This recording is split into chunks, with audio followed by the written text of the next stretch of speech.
Please hit like, share, and subscribe. Now enjoy the Practical Guitarist podcast.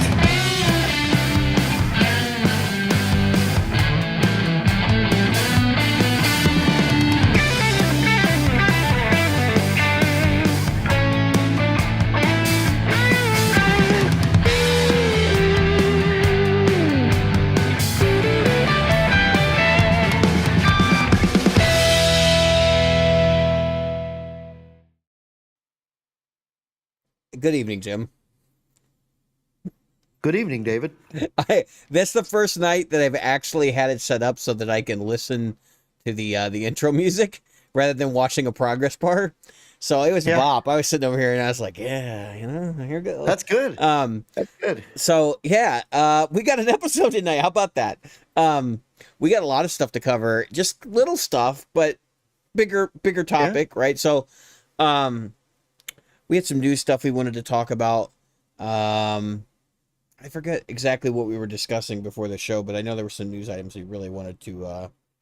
I would like to ask people, make sure you subscribe, please. Subscribe. It looks like we have a low subscriber count, but we have a high listener count. I know we have more people listening than are subscribed, and if you want to come back, please subscribe. Yeah, it would really help because we look like this little channel has only got a few subscribers, and it's like. We get a lot of listening. Well, the podcast side of it has more traffic. Right. And so this is the newer avenue. And I know we still got a lot of folks who are loyal podcast listeners. We still do the episodes in parody. Right. So, if you enjoy Jim and I just being complete idiots all night, please subscribe, hit the notification bell, whatever, and find us on social media. We have a Discord server, and it'll be in the comments after the episode shows up in our normal episode rationale. I don't know how YouTube does it, but it seems like our episodes don't show up in the normal search listings for our channel until after about 3 days.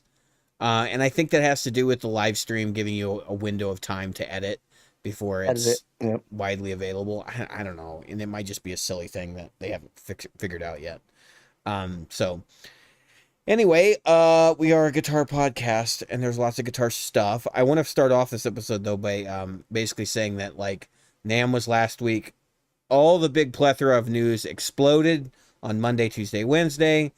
And then that basically just took all the air out of the balloon. So I actually sort of had a topic in mind for this week anyway. And it was just funny because we found some news items that sort of just fell into place as a result of NAMM. Can I say something about what NAMM coverage I saw? Yeah, sure. I mean, other than the very, very few, here's some gear type things, which Premier Guitar did and a couple others. Most of what I saw from NAMM was, look at us, we're YouTubers hanging out. I was reminded of this this sketch comedy I used to watch that I'm sorry if I offend some people. You're going to hear it. And that's this. There was a sketch comedy out of Seattle, and I can't remember the name of it, but they used to have a sketch called High Five and White Guys. And it was just these guys. Kids in the Hall? High Five and White Guys. I think it was Kids in the Hall. Yeah. And they would, I loved Kids in the Hall, by the way. They're one of my favorite shows. Yeah, when you said the Northwest or Northeastern or whatever, or Northwestern, I was thinking Portlandia, but yeah, go ahead. Yeah, it was. I mean, that's a generational divide. I want to say it was the one that I want to say Bill Nye was on it back when he was still doing comedy. But anyway, they had this. It's still comedy now. Yeah, this group of guys. Yeah, well, its scientific opinions are still comedy now. But anyway, they would run around. They go, "We're High Five and White Guys," and it was High Five and White Guys in some part of SeaTac, and they jump up.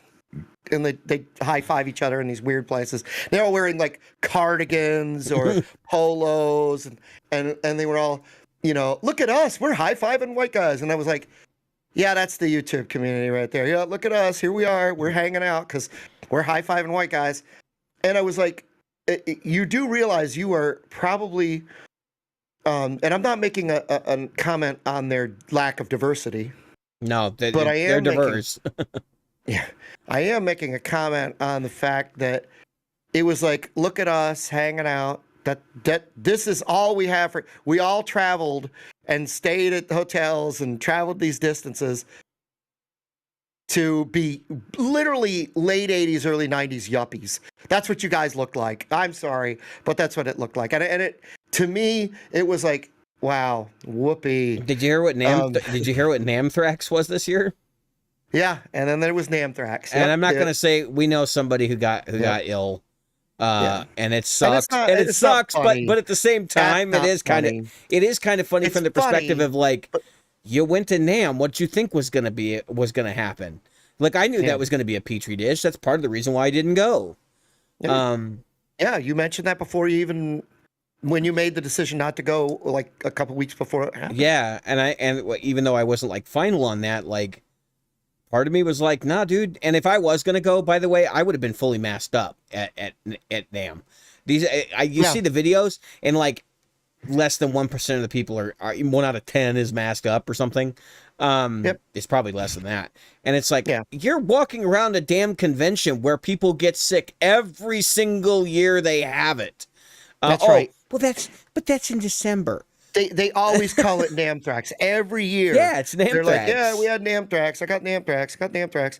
And then, did you think it was going to be different this year? I wonder if Wampler went, because Wampler is like one of those germaphobes. So I wonder if he even went. I don't know. I don't know. I haven't heard much from Wampler since that rat that I bought, the rat clone. The Rat's Bane. Yeah, I think he's got stuff in process, but I sort of wonder if his stuff is several of those boutique, right? Several of those brands, come out of that same facility, and it burnt down. And I wonder if they're all sort of scrambling to keep up with whatever sort of situation they've moved into. They had before. Just whatever situation they've moved into too, because having a new space and all that's going to be. I mean, obviously he's not managing that, but like he is managing it from the perspective of having to make arrangements and stuff. Yeah, I'm sure his SLAs, his service level agreements are there, but they are releasing some new products from there. They made the Sultano Mini and the. Oh, can we talk? That's actually one of the news items I wanted to cover. So we got a Sultano Mini, which is literally the same thing as the Friedman Mini, which is literally the same thing as every other mini amp that's been launched from that company, that production house. Like, I don't have any problem against Friedman. Like, if he wants to come on the show and have a conversation, we can. But, I mean, like, these are literally the pedals that they put out, like the BEOD, with a Class D amplifier attached to it. Right. And they're all doing this, and they're acting like these things are, like, saintly. They paid George Lynch to promote the Soldano one. And I'm like, really, guys? How about you just build another cost-effective Soldano like you did when you had Jet City? You know, why don't you do that instead? Because I'd much rather actually been kind of looking like it would be pretty cool to buy one of those Jet City heads, like the little 50-watt head with the Soldano electronics in it. It is a Soldano inside. It doesn't have the same caps and stuff, but like at the end of the day, you're getting a pretty cool circuit for not a lot of money. Those things go used for like $350 or $400. I mean, it's like peanuts for a 50-watt amp. I mean, don't get me wrong. I think these little amplifiers are cool. I think that, they're obviously one-off of, but I say that, and for the price of 2 of them, you could get a Pod Go and get a lot of those sounds, but you're not getting the amplifier. But you're getting it. It's portable. It's portable. It is. Still, I will give them this.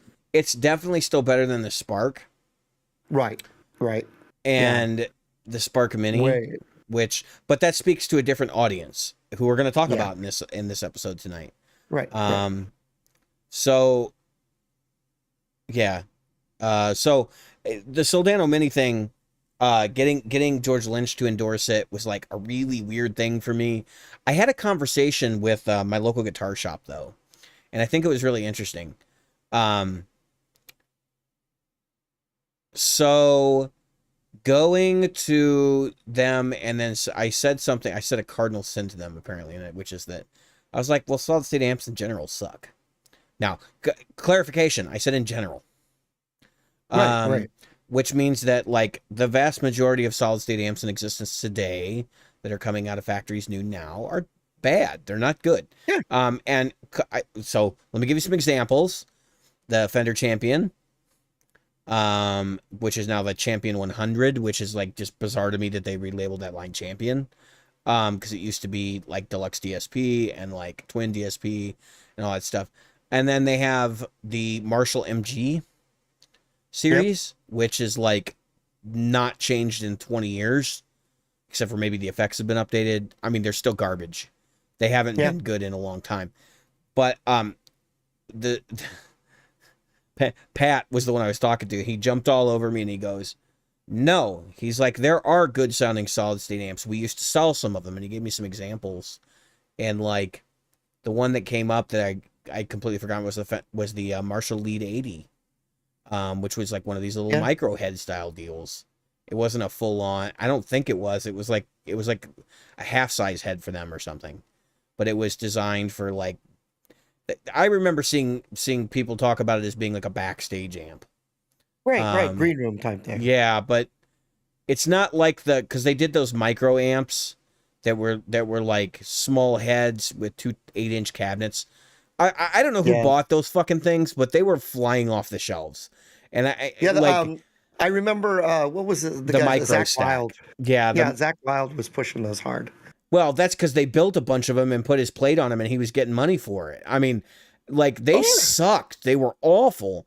And I don't know why. Everybody I knew who bought them was like in their 40s at the time. And I'm just sitting there going, do you really think that is a stack? Like, it's 2 8-inch speakers. Like, what's wrong with you? Were they even 8-inch? Yeah, I think they were 8 or 6.5. I don't remember. I was going to say, I thought they were 6 or 6.5 inch. Yeah, speakers. they were tiny ass little combos. I mean, the whole stack was this I tall. wouldn't want 2 1x10 stacked up like that. I mean, and that was another conversation. We were talking about 2x10 combos and 2x10 cabinets. And I said, I've never heard a 10-inch speaker I like. I literally think that people got it for the same reason that they bought a Marshall refrigerator.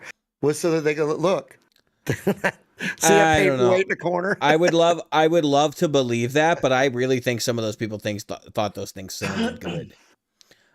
Just from conversations. So whatever gets you playing. That's the thing I'll say. But right.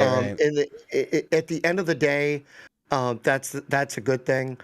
But the truth of the matter is, you're right. And when we get to there's another general topic that we'll get to, is the whole younger guitar idol thing. And yeah, so that one's out of left field. We didn't talk about that before the show, but it's related to Martin and Tik Tok and some of the other things we talk about tonight. I mean,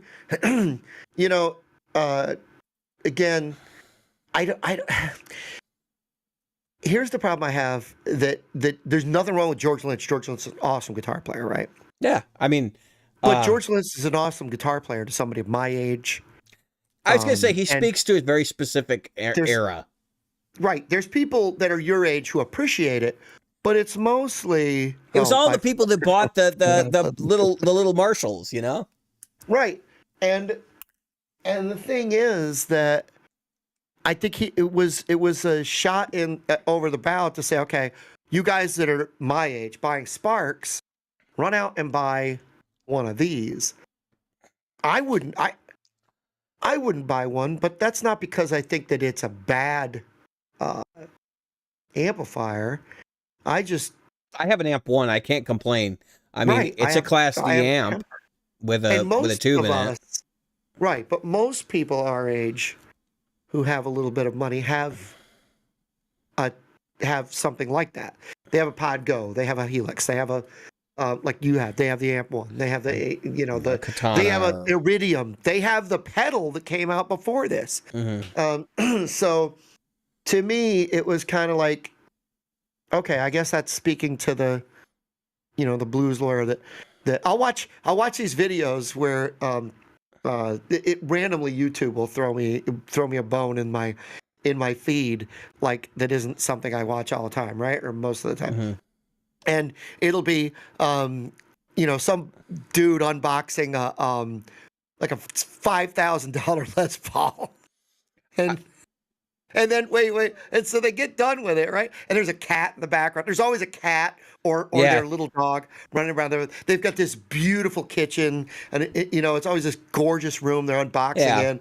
And I'm like, okay, there's a guy that's going to be online returning it in a few weeks saying how he thinks it sucks because it's not everything he thought it was cracked up to be.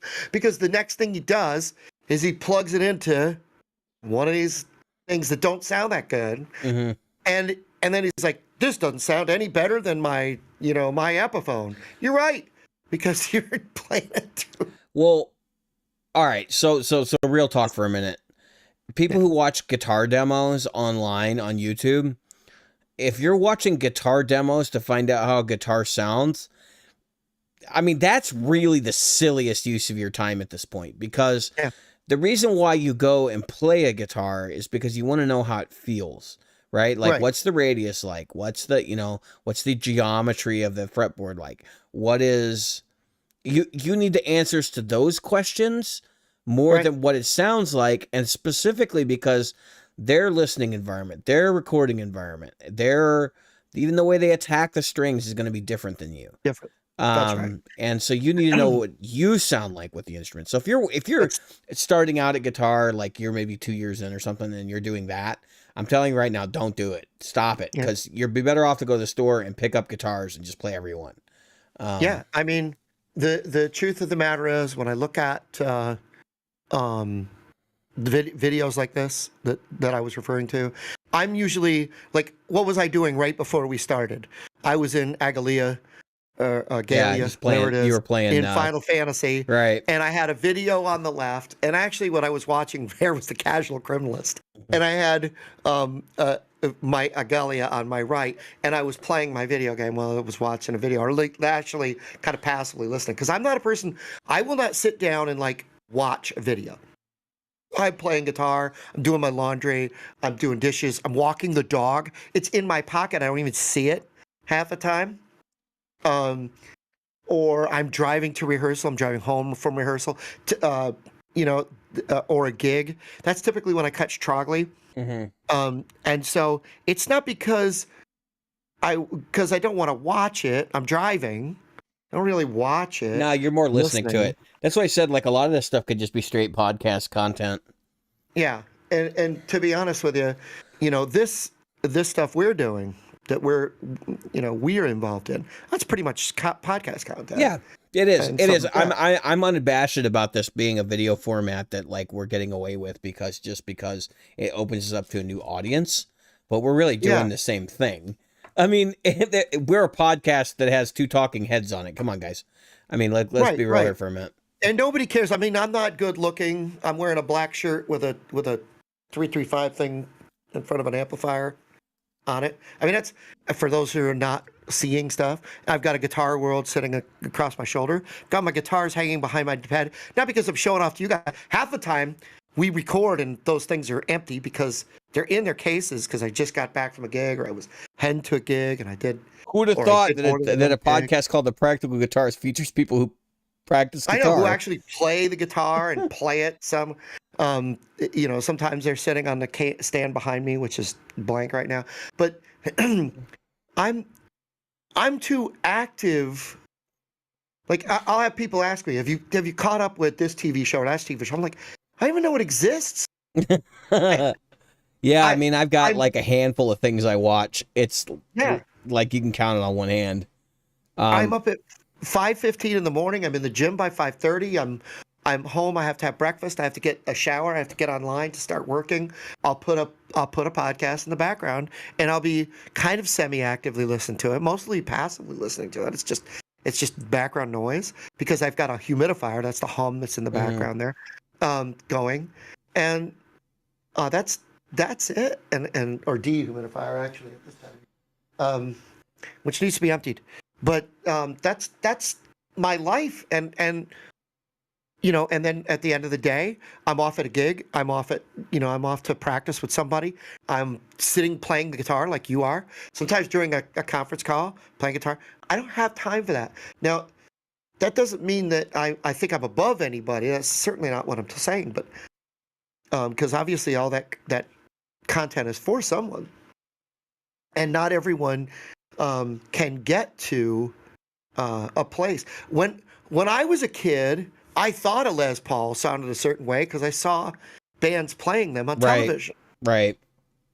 And And if you think and the first time you plug in a Les Paul, you're like, holy shit, it isn't even distorted. Like, what? I mean, I'm listening to it. Back then, I was listening to it through a 4-inch speaker on a television. Can you imagine how bad that sounded? Yeah, well, think about it from this perspective for people who are listening. Les Paul, right? The music he made, and then slash and compare and be like, oh, yeah, I know what a Les Paul sounds like. Right. I mean, they're totally different worlds. Totally a Les Paul different sounds worlds. like whatever you make it sound like. That's what a Les Paul sounds like. Exactly. So that was my point on that. I don't know. I'm ready to go on to the first topic. How about you? Yeah, sure. All right. Let's do it. So let's do it. Martin and TikTok. So I'm going to introduce this. Let me get my. Yeah, this one was yours. So I'm learning. So just so everybody knows, I didn't like this. This actually came from someplace. So guitar.com. Martin wants to reach the youngins through TikTok. We either participate in that or we don't at our own peril. And that's the Martin CEO. Okay. And his name is Thomas Ripsam. Okay. So, all right, I'm going to start off with the oxymoron side of this because this is a company that made a $2.5 million diamond encrusted guitar to take to NAMM, talking about how they're going to reach out to the youngins on using TikTok. Are you fucking kidding me? Like, are you serious? So I'm a millennial. I'm 37 years old, right? I'll be 38 in December this year. And I'll tell you right now, if you're thinking that you're going to reach out to millennials by making a $2.5 million guitar, you're high. I don't know what drug you're on, but man, you are like Elon up there, like just leaving the atmosphere in your dick rocket. Like I just, because first off, our generation, I'm a millennial, okay? Right, and I'll say this, I'm not giving any context to this, but amongst other millennials I know, I'm rich, okay? Now that's not saying I have money. Like, let's be very, very clear on that. I struggle just as much as anybody else, but I have a job that pays well, and that therefore makes me rich amongst millennials, okay? Because most of us don't have jobs that pay well, especially not musicians.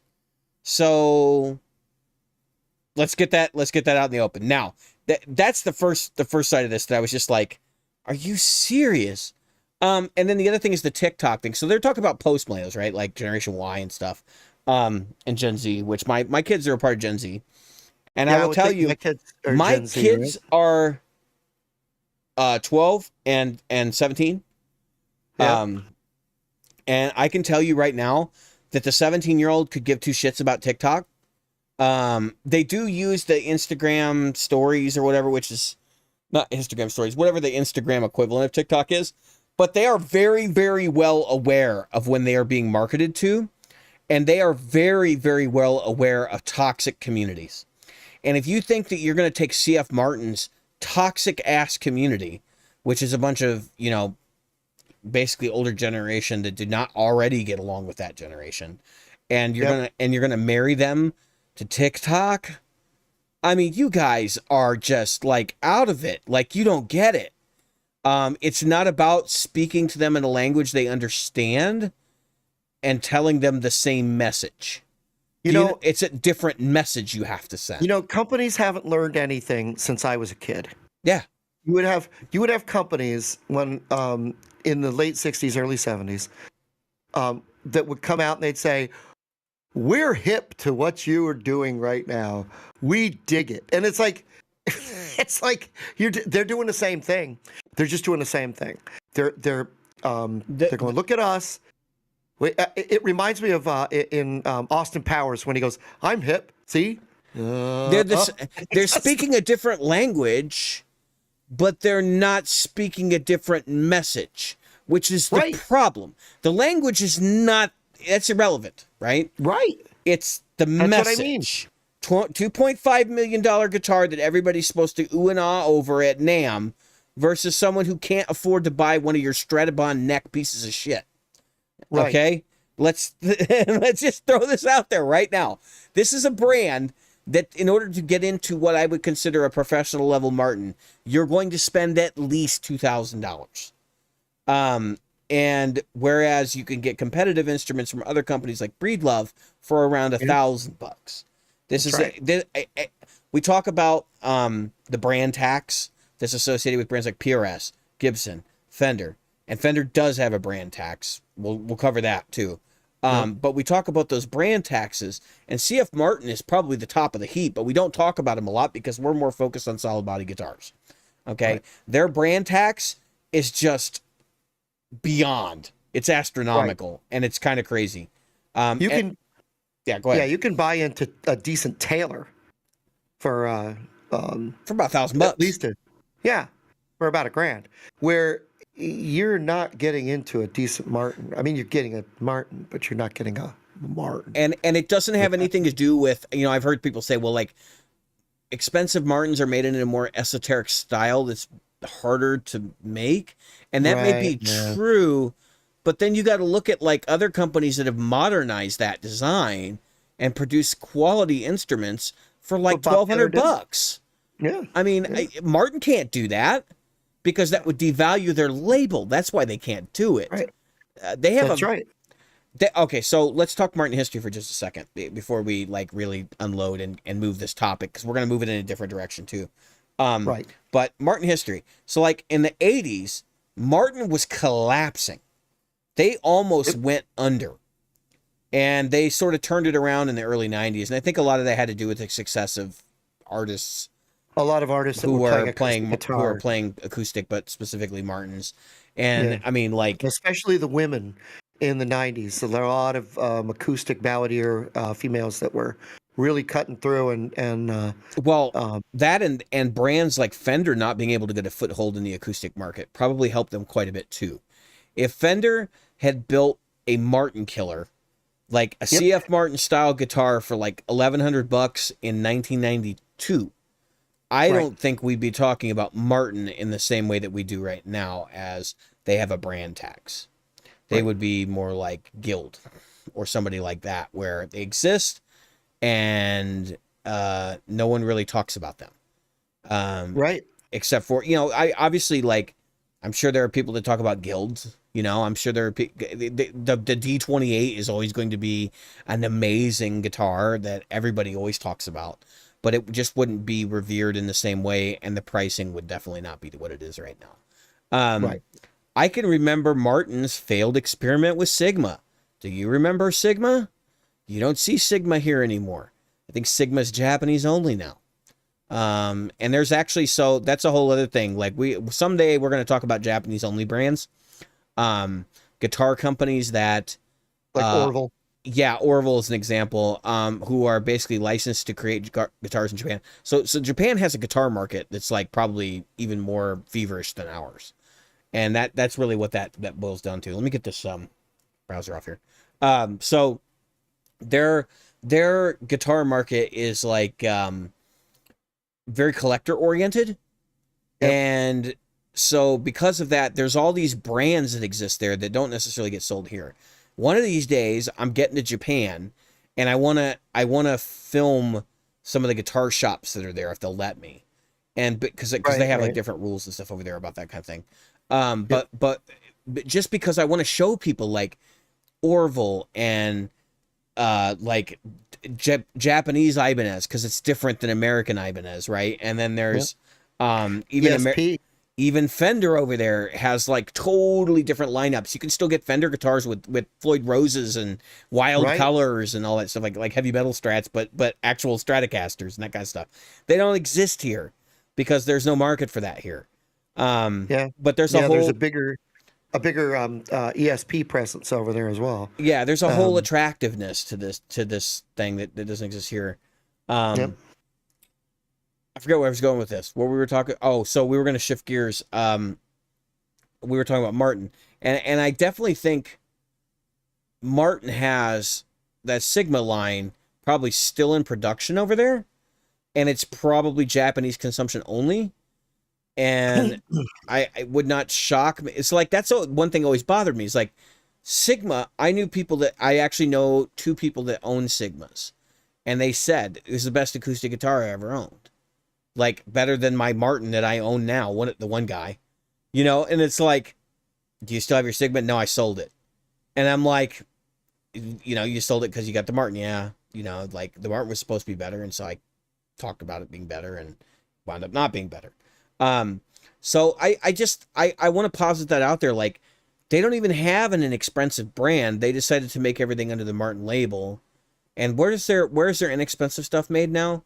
Is it made in Mexico? I thought they had like a Mexican production facility like Fender did. And I know Taylor does. But Taylor's is a little bit different because I think they assemble parts there and then ship them to the States to build them. Right. So it's like a whole other, like they assemble them here or whatever. And it makes a lot of sense because the real labor there is the gluing and all that stuff, gluing and drying.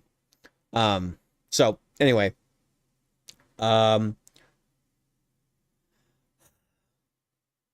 Martin and TikTok, right? This speaks to a larger problem in the industry. We have a young generation of people that are coming up that do not see guitar as the same musical instrument as I think even my generation did. And by the way, my generation I grew up in the time period where it was hard to find guitar solos on the radio. So me being a kind of pseudo shred guitarist is hilarious because I'm doing something totally different than everybody else in my generation was interested in. Yeah, the late 90s, early 2000s was a time when the solo was frowned on in popular music. Yeah, and I don't understand that whole thing either. I think it just had to do with the fact that a lot of those guitar players were more songwriters than they were musicians, if that makes sense. And so it was like, we want to serve the song more than I don't know.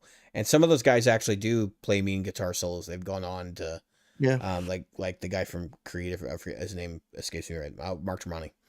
Tom Morello. Tom, but so like Tom Morello, so legitimately Tom Morello is funny because he actually does have guitar chops. They're just not typical guitar chops. They're like this weird amalgamation of like just being. I was joking, like I didn't know who the. Yeah, I didn't know who the guy from Creed was. Oh yeah, Tom Morello. Yeah, Tom Morello from Creed. Yeah. If you don't. You've seen those memes where people are like, they've got the wrong people. Yeah, no, what are you talking about? Kurt Cobain was in Alice in Chains, wasn't he? Yeah, right. Yeah, okay. And those guys from Wayne Staley from Nirvana. Wayne Staley from Nirvana. Couldn't help myself. Wayne Staley. Yeah, Wayne Staley. There you go. Could you imagine if Lane Staley was in Nirvana? Like, could you imagine? Well, completely different vocal. I'm not gonna flesh that joke out any further. That is definitely an audience joke. You guys can think about that one and you can have a very good laugh. Like mash up some Alice in Chains with Nirvana and see what that sounds like in your head. I had somebody ask me the other day if I could sing a Seether song. Now you got to realize, folks, if you've never heard me sing, I sound more like Journey, and I'm like, there is no effing way I'm going to sing something by Seether. Not because I think they're a bad band, but because that guy's voice. It's a totally different set of like credentials. I mean, yeah.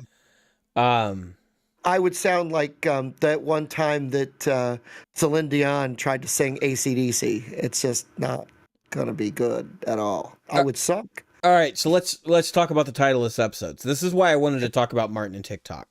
So TikTok is obviously, like, for those of you who are not social media inclined, is this little video service that does like short little 1-minute video clips, and they're usually comical in nature.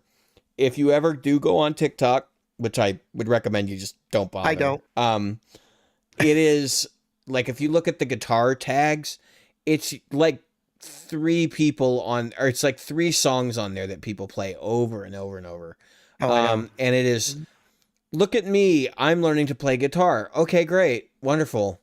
And it's never, so like, this is the problem I have with Martin talking about this, is it's never millennials doing it. It's like people that are my generation but look younger. And it is millennials. It's never like Gen Y, Gen Z people, right? Yeah, Gen Y, Gen Z. Because their music is Like, so they've grown up on K-pop and Japanese pop music from anime and like vaporwave and all this like electronic dance music that's very similar to, I would say, like music of the 80s that you'd hear in a dance club in the 80s. Like, it's a very different vibe, and it has to do with the fact that like that whole generation has grown up with a computer in their hands, and like 3 months old, and they're handed a cell phone. You know, like, here, play with my phone for 5 minutes while I look for my keys. What was that? Happy Frog? Was it Happy Frog? The frog that they did the meme, one of the first memes. I don't know. Something frog in it, and all the videos were like it was a DJ thing. Wouldn't shock me. I don't know. Anyway, somebody's gonna know right in the comments. But the point is that they had this meme thing, and it was like a computerized Happy Frog. Yeah, well, I remember the first meme was like the dancing baby thing. So. Yep, the dancing baby. Which was ridiculous. It can go die in a hole. DJ Frog. Could be. But that generation is like, they're all about computer generated music, right? Like, it's not a hassle for them. And it was funny because even 5 or 10 years ago, when you had like Mumford and Sons running around, it was like there was a group of people in that generation that were sort of revolting in Gen Y, who were like, what the hell? You know what I mean? Like, that were like, we're not going to accept, but it seems like it's kicked the other way now, right? Yeah, like, I still think there's going to be a revolt, just like when disco died and people trashed it. There's going to be a revolt. Listen, performable music is not going away. We know that. Right. There's no reason to feel threatened by it going away either. And that's why I say that to our listeners, not you, Jim, because I know music's music, and like that's sort of our mantra here. But I say that from the perspective of understanding that most people, when they hear about EDM, sort of get like a negative connotation because it's not performable. And I know people say, yeah, it is. Like, you can go see Skrillex and whoever do this EDM. Shut up. Okay? Yeah. He's playing pre-generated samples. That is not the same skill level required to play like a violin masterfully. Notice I didn't even point out the guitar, right? Like, any instrument. Even drums have nuances that are controllable by the player that machines can't replicate. And the fact is, they're playing samples. Now, is that an invalid form of music? No. Certainly not. But I'm also not going to sit there and pretend like it's the same skill set and requires the same level of effort either. Andrew Huang, YouTuber, right? I actually really, really like his channel because he's very exploratory. He's willing to do anything. And I'm never going to say something that would devalue that guy's commitment and understanding of how music works and how great a musician that dude actually is. But I'm also going to say, like, most of his music is electronic in nature, and the creative side of it is what you go there for. You don't go there for the performance side of it. Which is a whole other aspect of music that we have forgotten today, is the performance side of it. And that is not to say that there aren't artists that play instruments that are not valued by the current generation. I would say, like, if you look at K-pop and J-pop, it's really, really funny because a lot of those forms of music have even digitalized the vocalist. They're using Vocaloid type softwares, which is actually a popular style of software in Asian countries. You can't, in fact, some of them you can't even get in the United States without a language pack, without installing the Japanese language pack. It's like this whole thing that has exploded over there because, you know, if you're making low budget TV music, which a lot of that music that we consider J-pop is really coming from like TV in Japan, and not so much like music artists. There are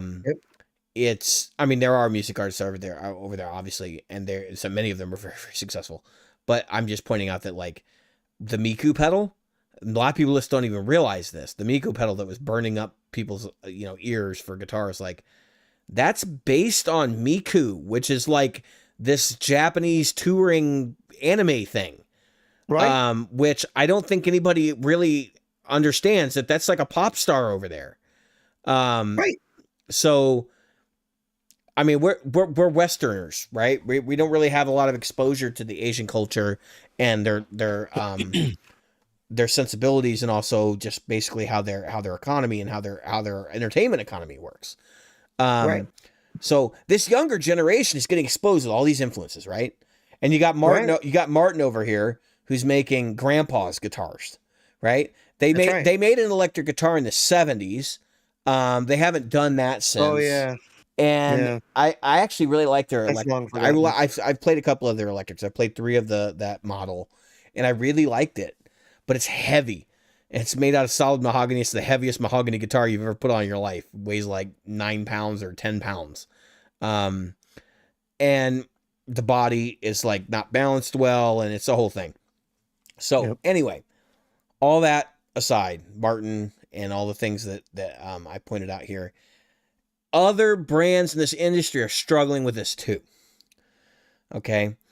In the sense that they're not trying to modernize guitar. What they're trying to do, and this will relate to the next topic, but we're not going to skip yet, is to prop up people that are younger that relate to these communities, or maybe have some like record sales with these communities, and prop those artists up and be like, look, they're popular and they play our stuff. You should play it too. But the reality is, if a lot of cases, like I think about Post Malone and was the other one, Machine Gun Kelly or whatever. Yep. Both of those two have had flirtations with guitar. And Ed Sheeran. Yeah, Ed Sheeran's a little bit. It's like 4 years ago, right? So it's like an eon to young people. And I think that people look at people like Post Malone, and we look at him. What a joke, right? Right. I don't remember which one of them it is that's like pissed off everybody he's worked with. I think it's Machine Gun Kelly. Like, I don't have anything negative to say about Post Malone, really, other than I'm not really a big fan of his music. But like, I don't have to be a fan of his music to understand where his place in the industry is. And like, I see that these guitar companies are sort of like, they're courting these people, right? And it's like, we want you to be a spokesperson for this. And it's like, okay, first off, that's a vocalist. Okay. Why are you courting this person as the same way you would court somebody like George Lynch when he was young, right? Which you can go back to Kramer and their whole courtship of so many different players. They got. Right, but it's because that's all that's left, right? That's basically what I'm pointing out.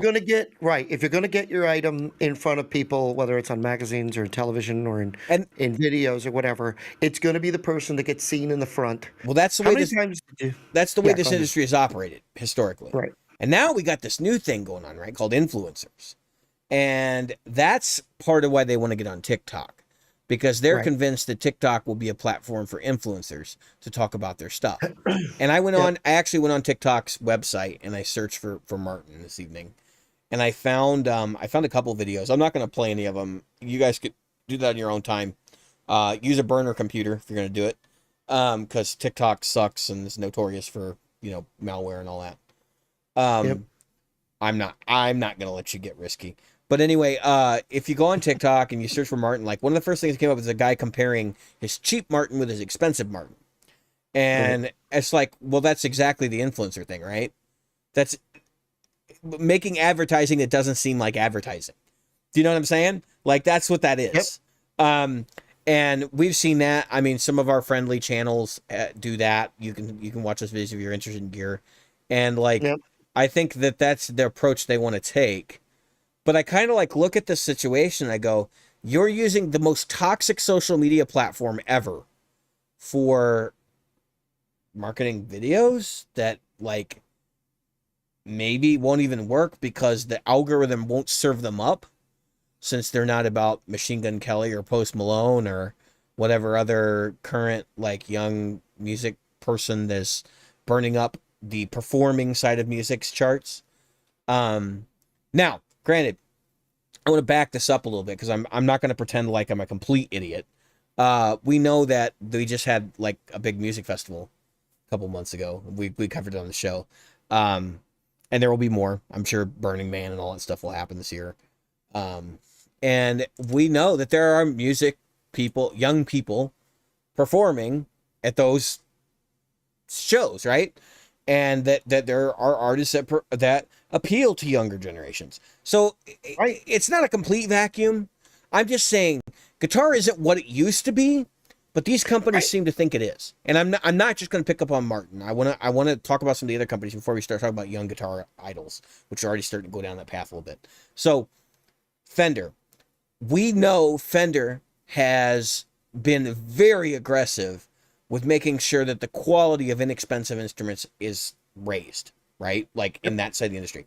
The prices have gone up, but that's inflation, right? But generally speaking, their low end is as good as it gets for the industry's low end.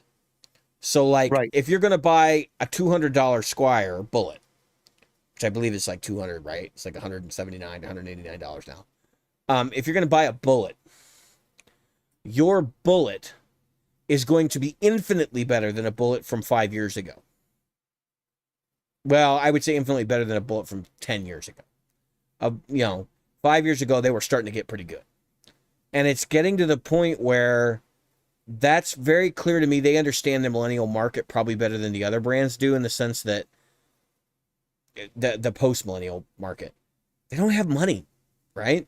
They don't have money to spend. This is the first teenage generation that's like very money conscious. And so as they exit their late teens, like they're not walking to the store to buy an $800 PRSSE. I knew when I was a kid, I grew up in an area where people did buy $500 PRSSEs as their first guitar, or their second guitar. And that's a very interesting thing, because when you look at, we just talked about PRS. I mean, their entry level stuff's $500 now, or $700 now. That's entry level. That's not even like, that's like bargain basement student level. Okay. And then Gibson flirted with that a few years ago with the Epiphone, the one they did that was like $99. Do you remember that? They did that. It was a flat top Les Paul with a pick guard and 2 single coils.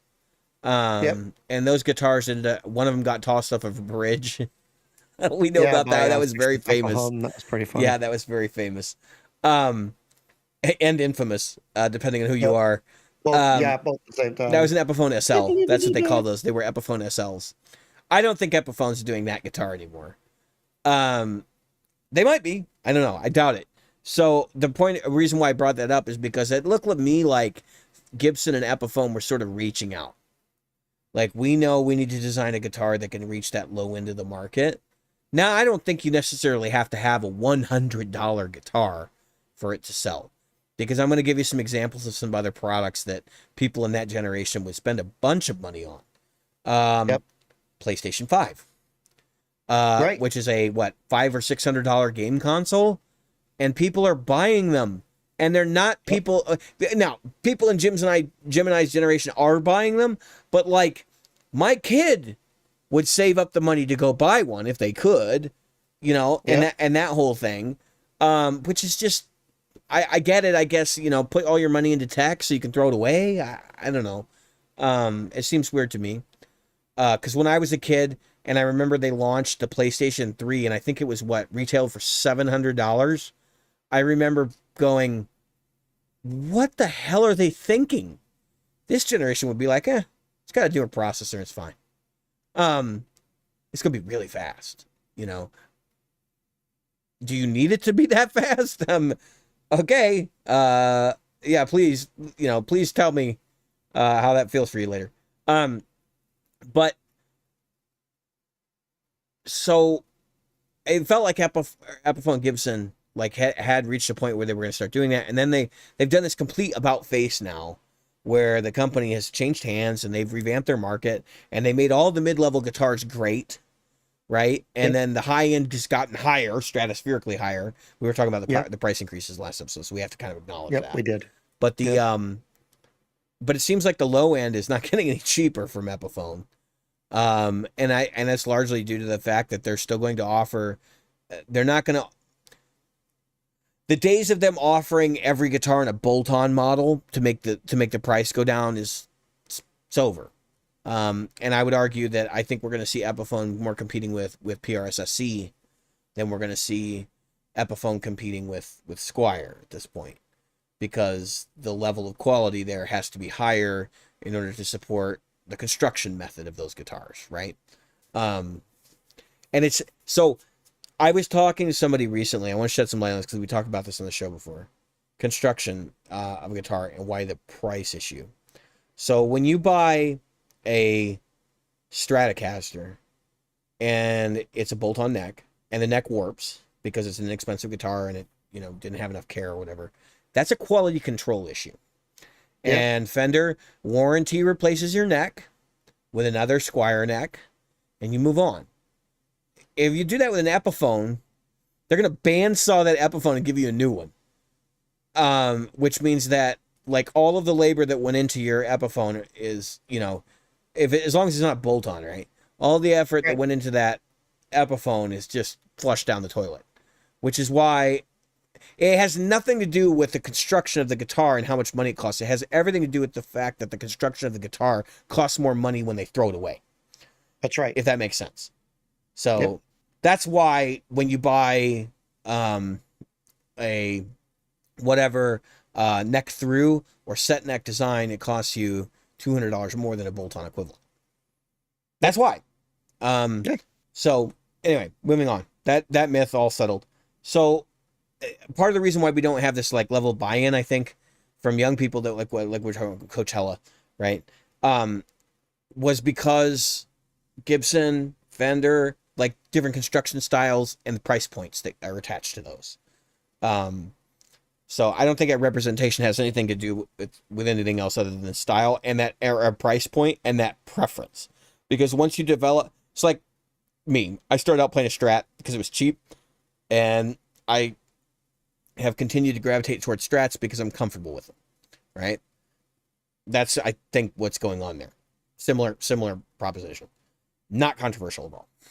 So, anyway, long story short, I'm going to try to cut this topic a little short so we can move on talking about the young guitar idols, because we've already started on that a little bit.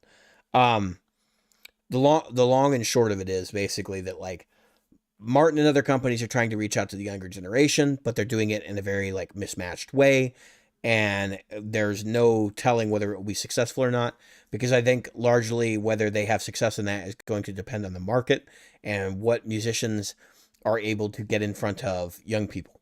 And that has to do with whether the record industry is going to continue to prop up Beyonce and the ilk post Beyonce. In other words, what I mean is the pop stars, right? Because that's the only thing you see on TV anymore, and it's the only thing you hear on the radio right now is pop stars. I would argue even Kanye is a pop star, not a rapper anymore. He transcended that a long time ago. Right. So younger guitar idols. If I had to point a finger at a guitarist for my generation,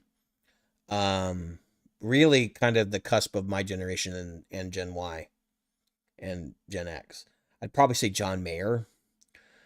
Nobody has excited the guitar playing feelings in people in those generations, those groups, as much as him. Now I don't necessarily know that that's a good or a bad thing. It depends on whether you like John Mayer, I guess. But he sells guitars, right? Like, I mean, let's be real. I don't know how much of his Fender model sold because I was sort of like out of touch with the community at that time. But like the PRS, the Silver Sky, holy shit, they've sold so many of those things. And everybody and their mother has one. Jim, move to your left. There's one back there. So look, it can happen that you can have a guitar idol that encompasses a large enough part of the market. I mean, you want to talk about like what it was like back when you were a kid? Because I know that the artist and endorsement guitar thing is like sort of a 90s and later thing. But maybe you want to talk about what it was like back when it was Fender and Gibson selling instruments. Yeah, I mean, you go, like you were talking about, you go into a store and you'd find Fender, Gibson, sometimes one or the other, usually a little bit of both. And you'd find a couple of like the really super inexpensive things. And unless you were from a large market, New York City, you know, that type of thing, you weren't going to run into a lot of like the Ibanez, you know, things and stuff like that. You pretty much just had those two to choose from. And when you think about it, when you watched people on television, it's Fender or Gibson. Yeah. I mean, not until the 70s did you start seeing Ibanez's appear. Right. I mean, you saw Music Man basses. AC/DC's bass player played one famously. And you saw some, as far as what the heck's the brand, Johnny Winter and those guys played one. We got a question. Can we take a second? Yeah, sure. So not really a question, but Osvaldo here's saying that Black Keys are a pretty popular guitar bass, newer band also. Black Keys are, but here's the thing. The Black Keys were popular 10 years ago, 12 years ago. I mean, that's when, and like my kids, because I'm trying to think of generations past me, because I'm an old fart now at this point. I'm 37 years old. It's really, really hard for my kids to recognize a guitar player, for example. And they're listening for it because they know me, right? Like they have an ear for it. But it's like there aren't guitar players for their generation's music. And by the way, Black Keys is great, but Rival Sons is better. Anyway, moving on.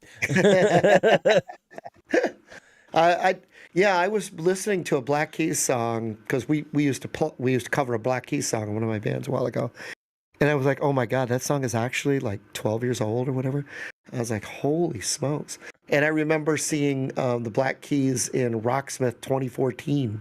So I mean, it's like, and that was an oldie at that point, you know. It's like and it was already like 5 years old then, you know. Yep. And I'm not trying to. No. Dissolve Osvaldo's suggestion here. I sort of I see where you're coming from, but they are touring. You got to remember that. So Gen Z goes back to 97, I think, and born in 97. Born in 97, a millennial. So I have a child who's a millennial, but she was born in 94, so she's like me. She's toward the end of end of millennials. Yeah. And I was born in the very last year of the boomer generation, 64. And then my sons were born Gen Z. And so she would have listened to, matter of fact, she did listen to the Black Keys, and she listened to a lot of that stuff. Some Cradle of Filth, and that was all the stuff that was going on at that time. Oh my gosh, Panic at the Disco. Yeah. Well, they're still around because my oldest talks about Panic at the Disco occasionally. Yep. Who was the guys that did 1985? But there was a lot of different bands that did a lot of really cool music. Shawn Menendez, yeah. Probably the Gen Z guitarist. Yeah, that's Shawn Mendes for sure. Yeah. There's some really, what we're not touching on is there are some really cool folks that are putting out blues, they're putting out rock, they're putting on jazz and that type of thing, and we're going to go into that. Because matter of fact, we may as well mention them. How about the elephant in the room? The Led Zeppelin wannabe as far as some folks that are my age. I think they're great. I think what they're doing is, important, and that's the kids. What the heck's the name of that band? You're talking about Greta Van Fleet. Greta Van Fleet. Yep. Hang on one second. I gotta share something with the audience. So if you don't believe we're not telling the truth here, I mean, I'm pretty sure our audience does. But this is Gibson's website, right? And at the bottom of their page, they have like a list of videos of people that they're like trying to attach to their brand, basically. And you've got Lizzie Hale, who's got a signature model out right now. And then you've got Jake Kiska of Greta Van Fleet. And okay, so we talked about this before the show. This was a plant. I did plant the seeds of this before the show because I wanted to talk about Greta Van Fleet for a second. Here's a generational divide. The generational divide here is that Greta Van Fleet, when I see them discussed by people they're old enough to know like Led Zeppelin when it was on the radio, right? Greta Van Fleet sucks. Greta Van Fleet's terrible. And then I see people who are in that paradigm where they're like on the fence, and it's not, that music's not cool, so Greta Van Fleet sucks. But then there's also people who are younger that I've met who are like, the Greta Van Fleet's awesome. And they may not even know Led Zeppelin exists. And so for them, it's like, oh yeah, they're kind of like Led Zeppelin. Somebody told me that, and I'd listened to some Led Zeppelin tunes. But like, that's a band that's sort of relevant with a small group of people in a younger generation that Gibson is trying to attach themselves to. I also think that that's largely driven by the fact that he has a wonderful, I think it's like a 61 SG. It's a 61 Les Paul that he's just beat the hell out of. In addition to the fact that it was already rode hard and put away wet when he got it. Well, there's Marcus King. There's Billy Strings. There's the guy that was just mentioned. Billy Strings, is he the acoustic player? The guy that does like the crazy jam band bluegrass stuff that's like giant festival gigs and shit now. Yeah, so I think he's a little bit different because he's in a different scene, but I know that he's starting to like come up. But you can see this evidence, right? So like we're talking about how Gibson is doing this, and they've decided that they're just going to go straight endorsement model. And they're going to look for anybody who plays a Gibson who's younger and how to address this problem. Now, Fender has one other unique card up their sleeve outside of the Guitar Idols, and that is the Fender Play service. And you buy a Fender, you get lessons from Fender on how to play the instrument, which is a good idea. Yeah, so Osvaldo, he says, I think a lot of the younger generation is really into guitars, into classic rock, like we are. I do think that's true, but I think that paradigm of what classic rock is shifting too. I'll say this as a gigging musician before we keep going forward to that point. I want to say something very positive about a lot of young folks. Now, of course, they're 21, and most of them 21 and older, although really young, because I play, outdoor gigs where kids, literally children, are there. And there is something that a lot of people, I think, are missing because they sit at home. And that is that a lot of these young folks still love live music, and they love so how the hell do we get them to the venues? Good music. Because that's a good question. Because that's a good question. Because that's been a giant, and honestly, I think that's a bigger question in this episode. Maybe that's something we revisit in the future. But like, I hear this all the time from people. It's like young people still love live performed music, but they're too busy sitting. And believe me, I'm trying not to be like counterproductive. Like, I'm an old man, get off my fucking lawn thing. Yeah. But I'm gonna find a cloud and yell at it. There it is. Right. But I'm gonna tell you, like, how do I get my kids off their damn cell phone and get them to go to a concert, or to go to when they turn of age, to go to a bar and sit and have a beer and watch a band rather than to sit and play with their iPhone I think it's a lot of it comes actually from them. You know how the smoking thing? I'm doing what you did, Dad. Have you ever seen people my age driving down the road? I mean, you do. That's what I'm asking this facetiously. See people my age driving down the road with their fucking face buried in a cell phone, or Yeah. in a store. Just I go to the gym every morning. I mentioned this. I go to the gym every morning, and you know how many people are on their phones while they're working out? What are you doing? Put your phone away. I understand you want music, and that's our Walkman of the day. Jim, what other time are they going to have to look at porn? Yeah, or their OnlyFans page. I'm always like, are they checking their OnlyFans? Are they updating their? I mean, what the hell are you doing on your phone? You're trying to work out. They're talking to somebody. It's like, yeah, blah blah blah blah. Shut up and work out. You're not getting anything aerobic out of that. I mean, there are I don't know. There are guys like maybe I am an old man yelling at clouds, bitching about that. There are younger guitar idols that are like sort of like cross genres, right? So there's like Mateus Asado, right, on Instagram.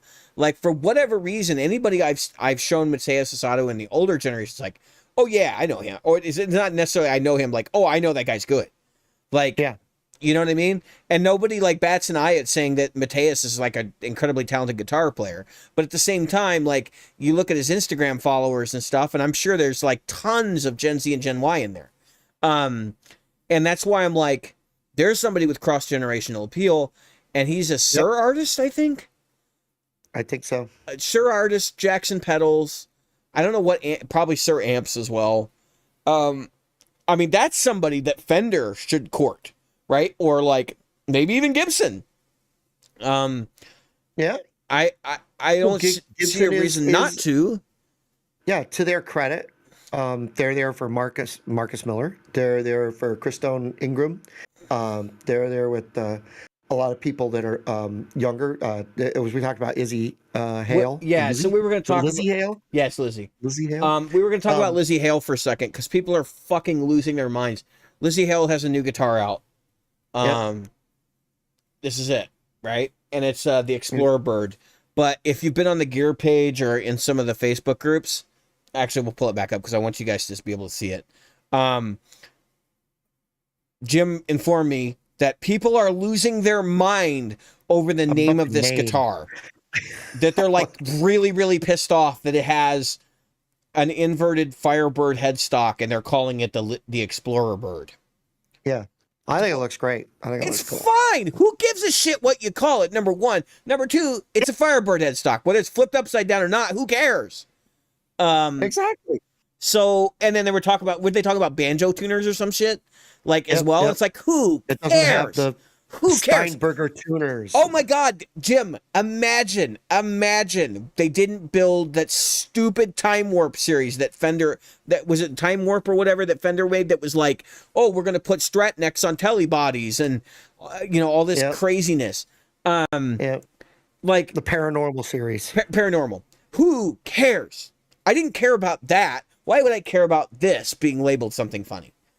I know, which right? isn't really that funny. It's like all based on tiny details. It's like, you really want banjo tuners on this fucking guitar? Like, did you even think about that when you said that? Like, why would you reward ignorance?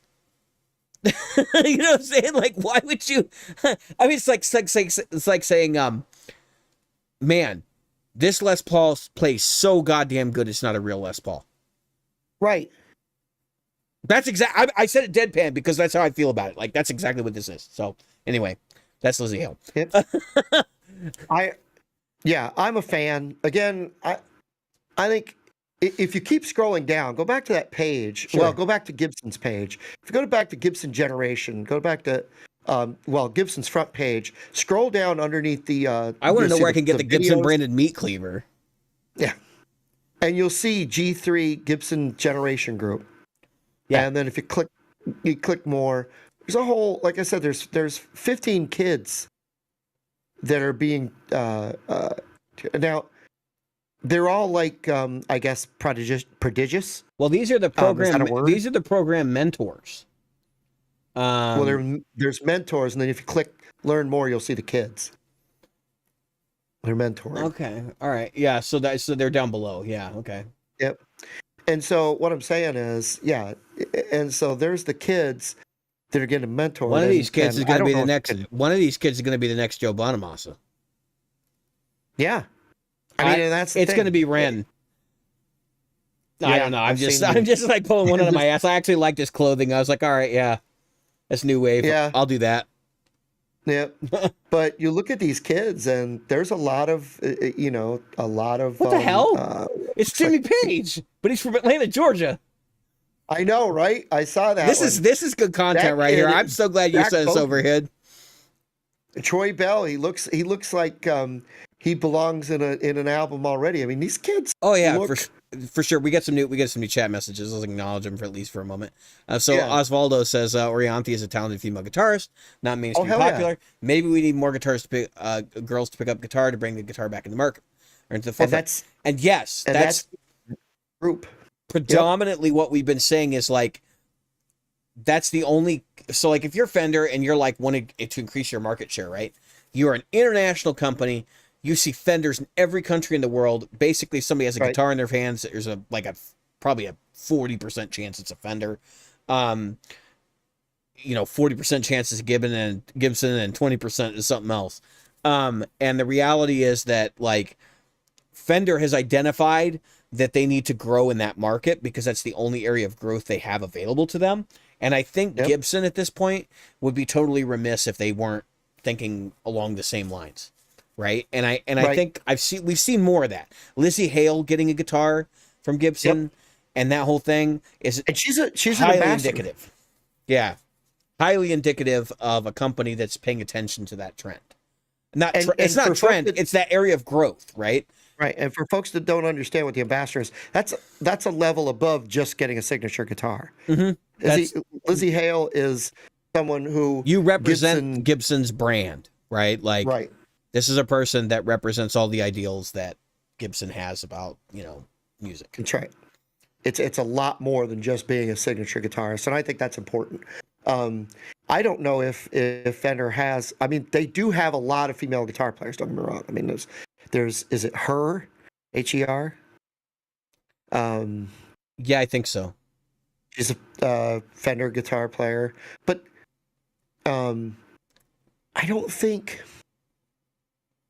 Don't get me wrong. I don't think Fender is dissing any of these women, but it's important for all of them. PRS, Fender, Martin, everybody to.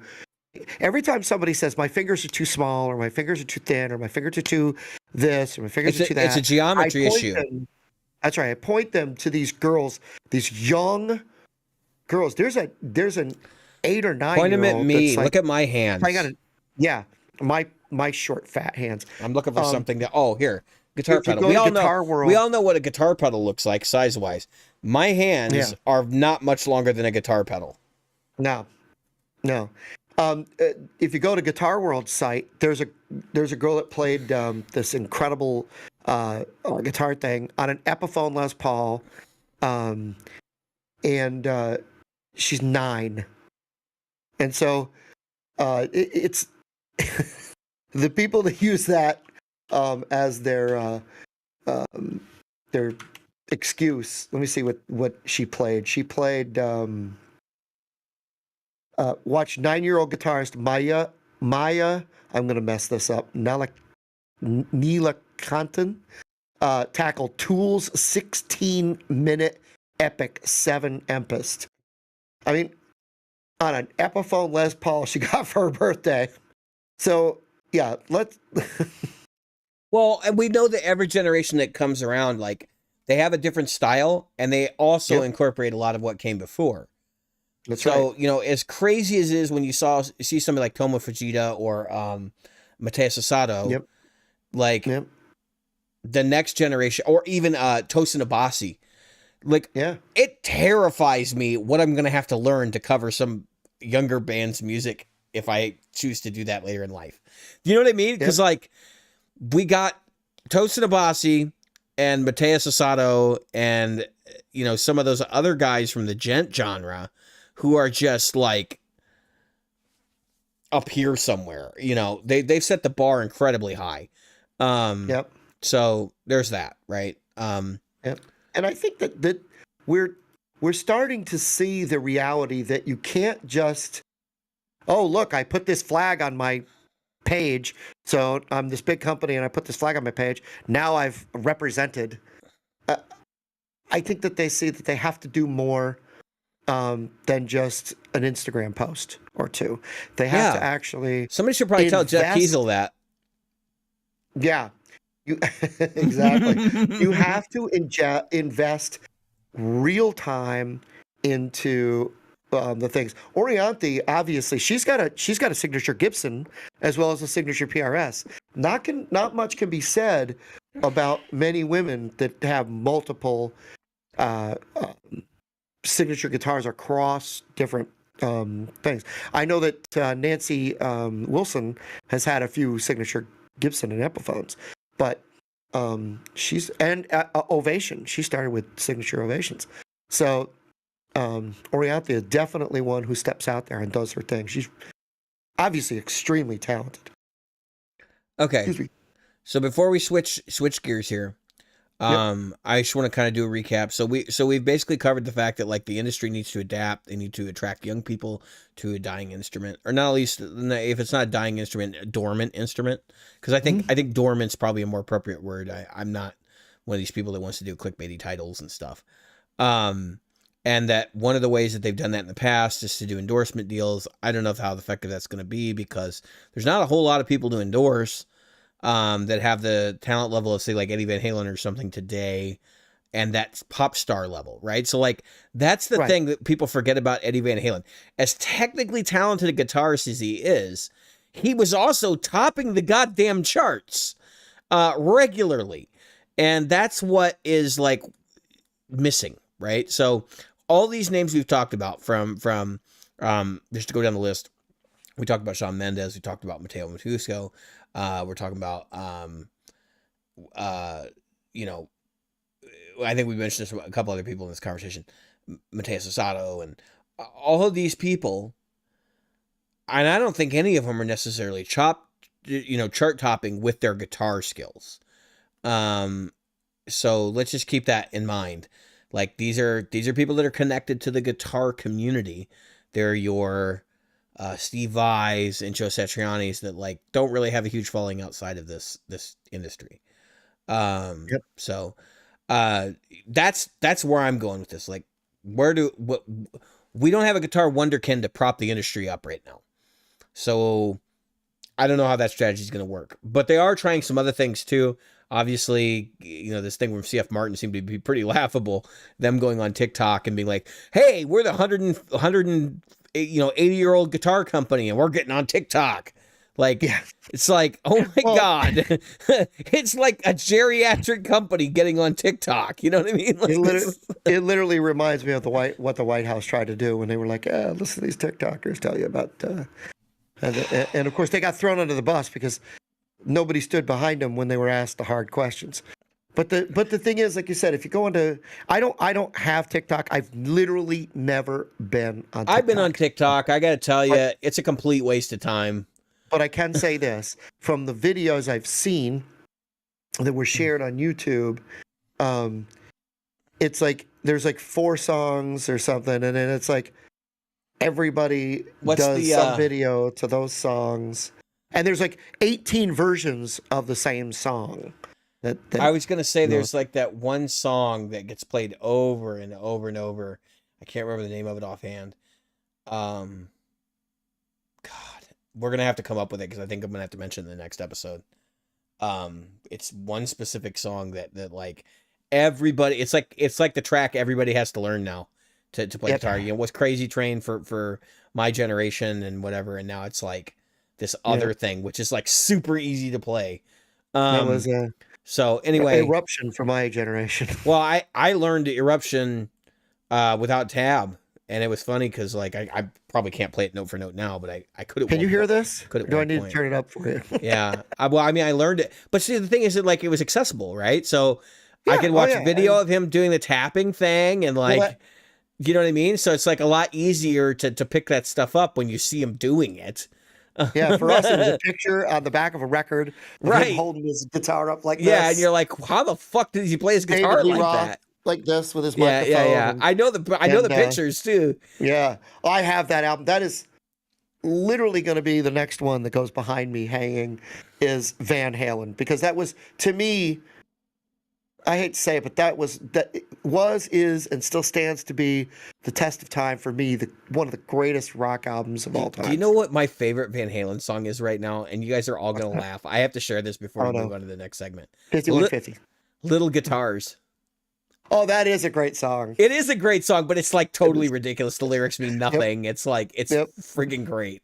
But hilarious. The guitar playing on it is freaking awesome. Phenomenal. And he played it with a little guitar, which is even more bonkers. Wasn't it like a little?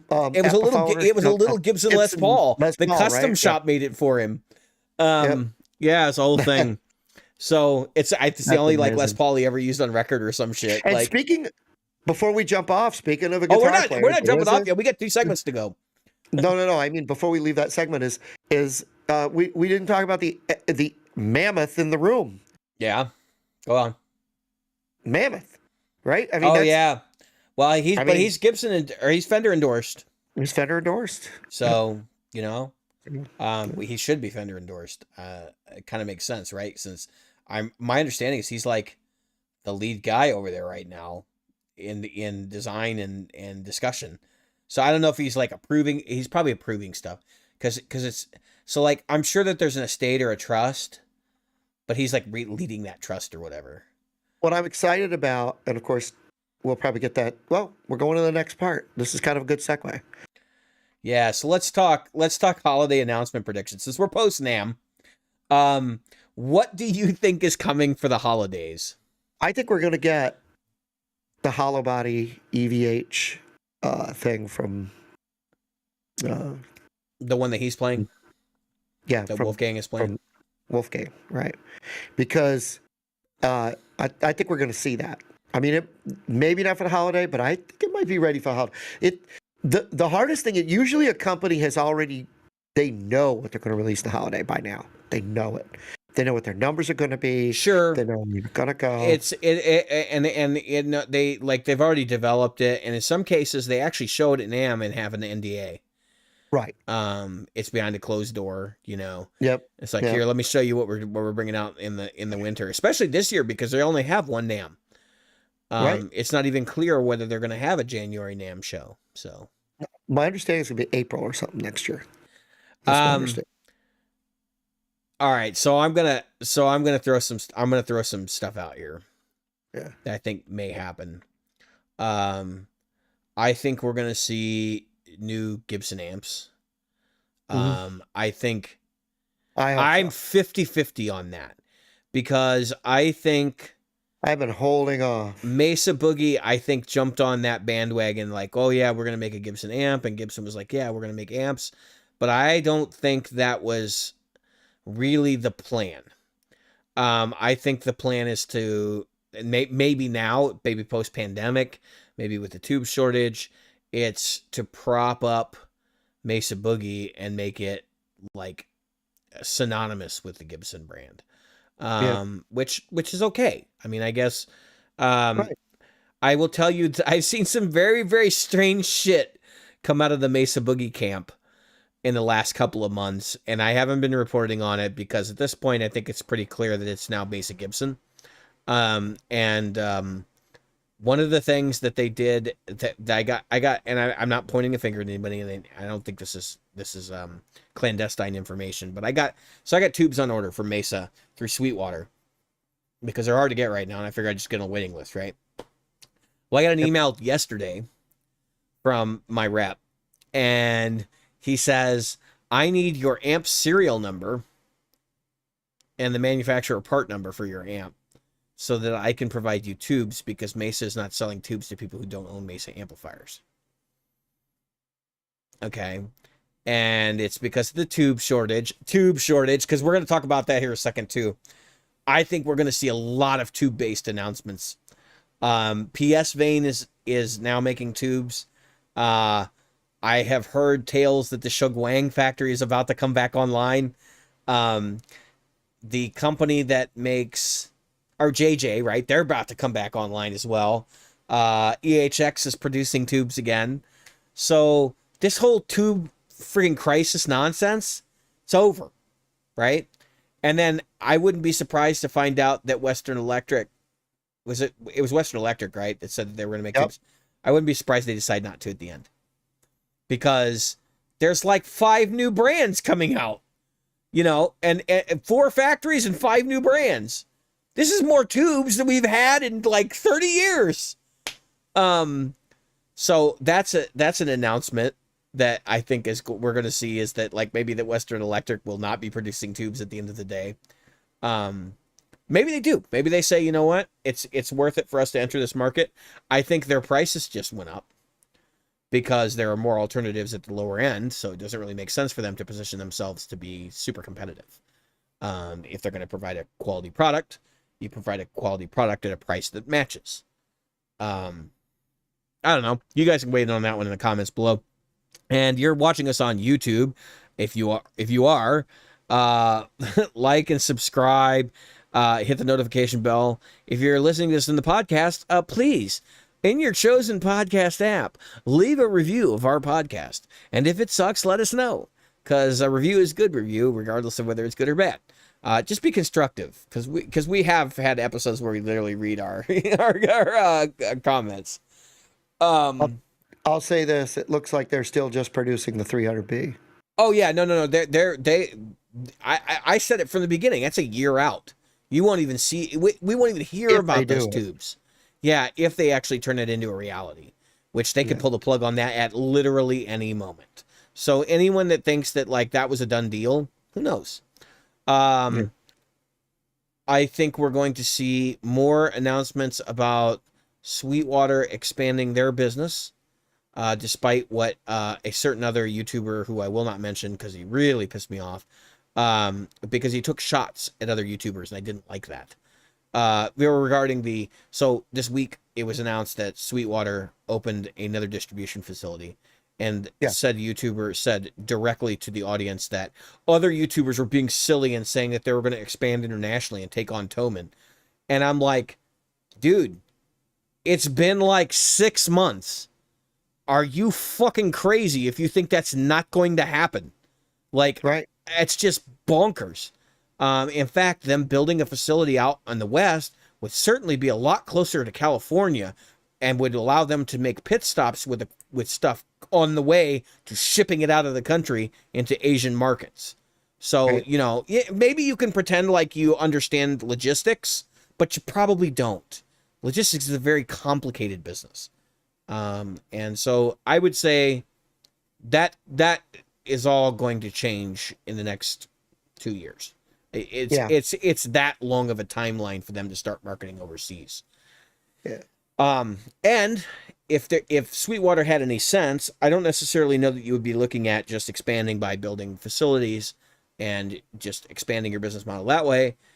If I were in charge over there and I was a betting man, I'd be looking at buying companies that are already in those markets that I can afford to help prop up the business model.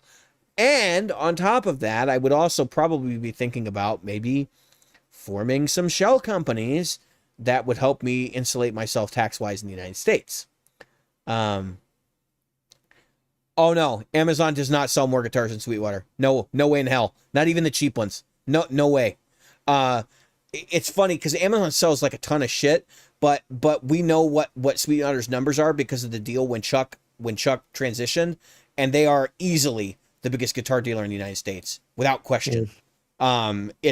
It's unfathomable the amount of money that Sweetwater handles for U.S. distribution. And it's funny because they rival Toman, who sells guitars to all of Europe and parts of Eurasia. And even here in the States. Like, they are... It would not be a shock to see them take on Toman. That's really their only competitor at this point. So, yes, there is potential for... Amazon would love that. Okay? Amazon would love to sell more guitars to the general public than Guitar Center or Sweetwater. I just don't see that happening because even amongst young people, the idea of Amazon being the place you want to go to buy that kind of stuff is like, right. Nobody wants to do that. Because they sell cheap stuff. Yeah. So I think it was Dylan Talks Tone, but the fact is that there is a lot of cheap stuff sold, but there's a lot of expensive stuff sold. And Amazon does not cater to Amazon any. is US Wish. Yeah. Yeah. I It's, want to, yeah, it's so wish.com for the United States. yeah, it is. No, it really is. Like I that. mean, So there was a marked shift about 10 years ago when they were selling like premium products and books and food item. Like you didn't get like food items like you can get now, but you could get like soups and stuff on there, canned goods yep. and that kind of thing. And they were like Sam's Club in that regard. And you could go there and you could get the products and they were decent stuff. And then all of a sudden, like, oh, you want to buy an iPhone cable?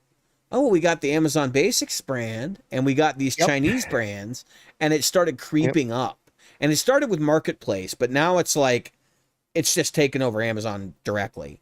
Oh yeah, And it's insane the number of Amazon products that are literally rip-offs of. and most of it's the same manufacturers putting Yep. different labels on the same product and pricing them Yep. differently, which is even more hilarious. You buy Yep. 3 or 4 cables on Amazon, and it's like the same cable with a different label on it. Yeah. And on top of that, the Amazon Basics brand, you know how they get the Basics brand? They look at the best, they buy a bunch of the best products in a Yep. class rated, and then they pick one and they say this is Amazon Basics, and then they have them put a label on it. Like right. that's what they're trying to do with the guitar market too. And while I think that at some point that might be like a big thing, just because here's the way I want to frame this. Because we participate in gear groups online, and because we see people's gear online, and people are like really excited about Fireflies, and you go to a YouTube video and there's 5,000 people in there talking about Firefly, that's all the owners on the internet right there who are really excited about Fireflies. Like, it's not like this is, you're going to walk. I haven't walked into a venue yet I've never seen a Firefly. Like, I know they're out there. I know somebody who owns one, but it's like, this is still not the level of like a Squire or a Fender. I've literally never seen a Firefly in person. And year over year, so like those numbers, like I said, that those numbers are, granted, if Amazon really wanted to push, I think they could probably sell more guitars in Sweetwater. I do. And that's terrifying to me because it would totally destroy our industry. I mean, not just destroy it. It would be like this like pattern of doubling down for cheapness and then like nothing good being available at all, because it would all be cheap shit. That's what they sell. I mean, you go on Amazon, like it's pretty staggering if you see any of the other industries where they've literally just squeezed out the market. Like, for example, the Basics cables for like the iPhone, like if you go to Target, they have their own brand now that's just like it. Heyday, I think it's called. And that's what they're going to do to guitars. Like, it's going to be the situation where everybody has to race to the bottom to compete. And we don't want that. Yeah. That's a bad idea. That's a really bad idea. Well, this reminds me of, and JHS did a comedic, to me, comedic release of all those white and black pedals. Their what is it? Not Series 3 pedals. Yeah. When the release of all of these like generics in the 80s and 90s, you would go to the store and you would see brand. It was generic. Literally, you didn't know who was making it week to week, month to month, year to year. It was just a white box with a black lettering, and it would say cigarettes or it would say soda. I mean, it was, and it's like that is the race to the bottom, though, and it's the race to the bottom of the thing. Now, when economies get bad, and we're seeing that right now, when economies get bad, there is a race to the bottom by a lot of people to purchase the things that there was a race to the bottom. We were talking about solid state amps in the beginning of this episode. That's what happened there. There was a race to the bottom. Yeah. I'm gonna look up something. There was an amp. Mm-hmm. I always call it the harmonic percolator. but it wasn't the Oh harmonic yeah. percolator. It was Yeah, it looked like a percolator. no. Oh, Oh. there was another thing I wanted to share too. We'll get there. So this, let me get this going here. That is the PRS HG70 harmonic generator amp. It is a Okay. solid state PRS amp head Oh yeah. that when they came out were like $2,000. And this amp sounds really good. Yep. If you've ever heard clips of it, the reason they stopped producing is because nobody bought them. Why would you not Right. buy one? Because it's solid state, and that stigma was already that race to the bottom was happening, right? Yep. And so, this is a unique. This right here is a unique thing, Right. and there are other amps like this. Legend, okay, is another company. It was a really big thing, but there was a race to the bottom, and then we ended up with shit. And now the only solid state amps Yeah. you can get are shit. Right. So even like when I was young, jazz guys still talked about solid state amps as being a thing that they wanted. Now, even they're using the Roland deluxe. J Now Forest even they're using deluxe reverbs and stuff. So, Yep. Yeah, just wanted to throw that out there. Yeah. What else do you think is coming for the holidays? Other than the stupid rinky-dink shit we always see, tuners of a different color, or that kind of silly shit. I think we might get a Fiore next Christmas. SE Fiore. Yep. Yeah. It could conceivably come this Christmas, but I think that would be bad for sales of the USA ones. Yeah. That guitar has been, from everybody I've talked to, it's that you're either into that or you're into the Silver Sky. Yep. And PRS would be kind of silly if they didn't have them both in the lineup for SEs. Yeah, it's funny because I think at first some people, and possibly even the marketing folks at PRS, thought that the SE version of the Silver Sky was going to somehow damage sales of the American-made one. No. If anything, it spurred. Yeah, because I think some sales. people are like, I'm not buying the Korean one. I'm buying the real one. I'm going to get a man's guitar. I'm getting a real man's guitar. Well, I'm just saying they're puffing up their chest because that's what they do. Yeah. I mean, this is a great guitar. I enjoy this guitar, and so it ain't going nowhere. But it's funny that there's so many people who said it. I'm excited to see the DGT SE and the Fiore SE, and I'll probably get them both. I mean, it's one of those things.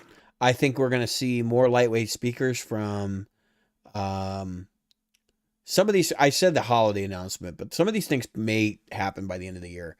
I think we're going to see, and this is a very informed prediction, I think we're going to see a Tone King solid state head.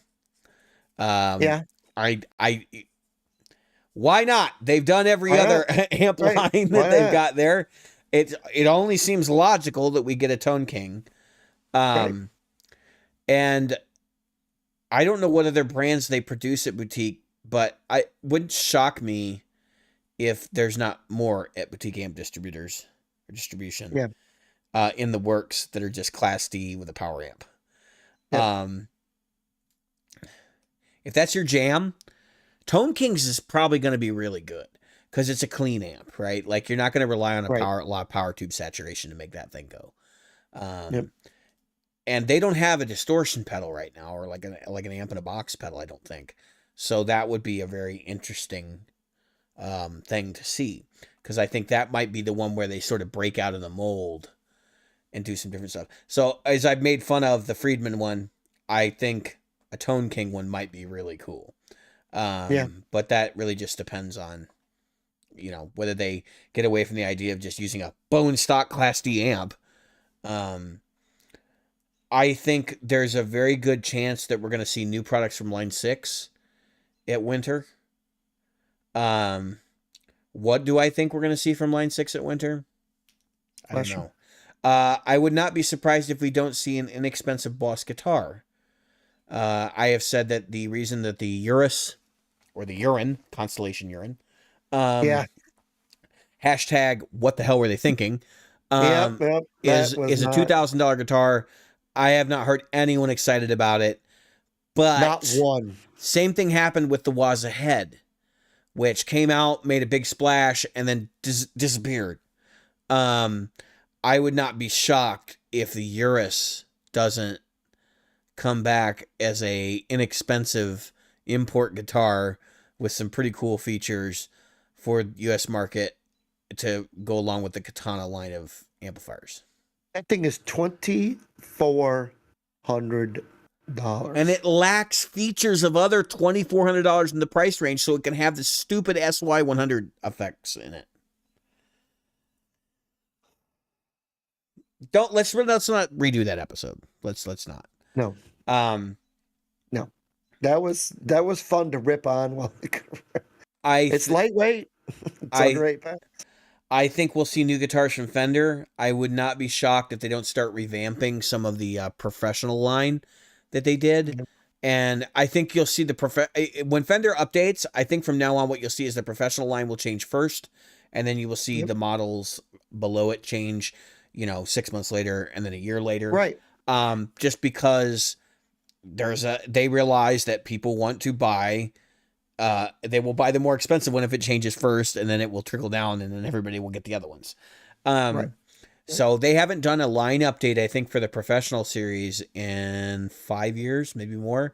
And that basically lines up with sort of where they do a refresh. And right now, the refresh would be to keep the price down. I think we'll see some cost-cutting features that they will sort of turn on their head and be like, well, this sounds better. This is what people have been asking for, even though realistically, it's to save some money because they can't sell guitars that are too expensive. Right. So I can't imagine those Euros flew off the other holiday announcement prediction. This is not an announcement. This is a prediction. I think you're going to see companies trying to ship things as cheaply as they can. And that means Fender taking a look at how it packages things, potentially cheapening that, which I don't know how you can cheapen it, because if you've ever opened a Fender guitar as it comes out of the box, Jim, I'm sure you have. It's amazing they arrive intact, is it not? It is just freaking unbelievable what they look like when they come out of a box. Gibson could never get away with that. Yeah, because their guitars are more fragile. I mean, it's just right. That's what I'm saying. Could never get away with it. So I look for, even Gibson is going to be looking for ways to ship guitars cheaply. And that might mean some environmental impact. They could get them into some trouble, because I think, so if you ever seen how Chinese guitar ships, they use those foam blocks, and it's like in a foam coffin, and they just tape around it, and it shows up at your house like that. And so when these companies start to reanalyze how they're going to do this stuff, I look for them to be doing egg crate carton, like compression fittings for guitars to ship them, because at some point that's going to be more cost effective than paying the gasoline to ship a bigger box. Yeah, so, the more you can get into a container, the less you're going to pay. And these containers are getting expensive. Well, I mean, the price of gas is what? 200% of what it was last year? And it's going to go up. They're talking about a $10 gallon of gas potentially next year, seeing that early next year. And I don't know that we're actually going to see those prices, but I do know that it is becoming a real problem. I drive a diesel. I'll be at $6 by the end of the summer. Yeah, easily. I'm at $5.50 right now. It cost me $75 to fill up. It will be $100 a tank this year. I will see $100 a tank this year. Yeah, we're going to see people pulling back on a lot of things. You're going to see the used market start to crumble. Yeah. Well, as gasoline prices go up, you're going to see people with less expendable income. That's when the used market falls apart. You know what else I think you're going to see? And I called this. And I said, you wait a couple years from now. We're in that few month period where it's going to happen. You're going to see people start to dump that expensive shit they bought over the COVID timeframe when they were stuck in home, and they because There was a big announcement out now moving towards that. Elon Musk announced everybody at Tesla, and Tesla's only the head of the tip of the spear with this. People are going to start getting called back to work. You cut 40 hours at work, which means they want people come back to work. And when you see that, and you see places, you know what's interesting about that, Jim? Yeah, I wanna preface that a little bit, because that's been getting tossed around a lot, that he's invited, or he's not invited, that he's told executives they need to work a 40-hour week in the office. yep, Um, yep. He's not doing that at any of his other companies, and there is some people suggesting that he's doing that to trim the fat in the office and see who's committed to Tesla's success. So just keep that in mind. Keep that in mind. He said straight up that I'll pay you not to work I'll have somebody else can pay you not to work for them. Yeah. I think he might have seen that some people weren't doing the output. I'm in a position, believe it or not, my position has gone to strictly remote, which is 100%. Yeah, we're 1 day a week. And I think a lot of companies are adopting a model like that. So here's the one thing, we were talking about the economic impact of this, right? And people finally like starting to realize they don't have the disposable income and have to dump some of the stuff they bought during COVID. I think that largely depends on whether they're the people that already had money. So correct. That's when that's what I was going to preface this with this. I think we tend to make an assumption that people do well, like even I do. I mean, again, I said earlier in the episode, I do well for my generation. And I think people tend to, you know what I mean? Like, they tend to look at this from a different perspective, and they think, oh, well, everybody's like me. The reality is there's a whole hell of a lot of people in this country that didn't buy that stuff when they got those checks because they needed to pay their rent and stuff. And I think that the people that did have enough disposable income to hang on to most of it. And I think that's the fear I have. Well, we'll see. We will. We'll see if my prediction pans out.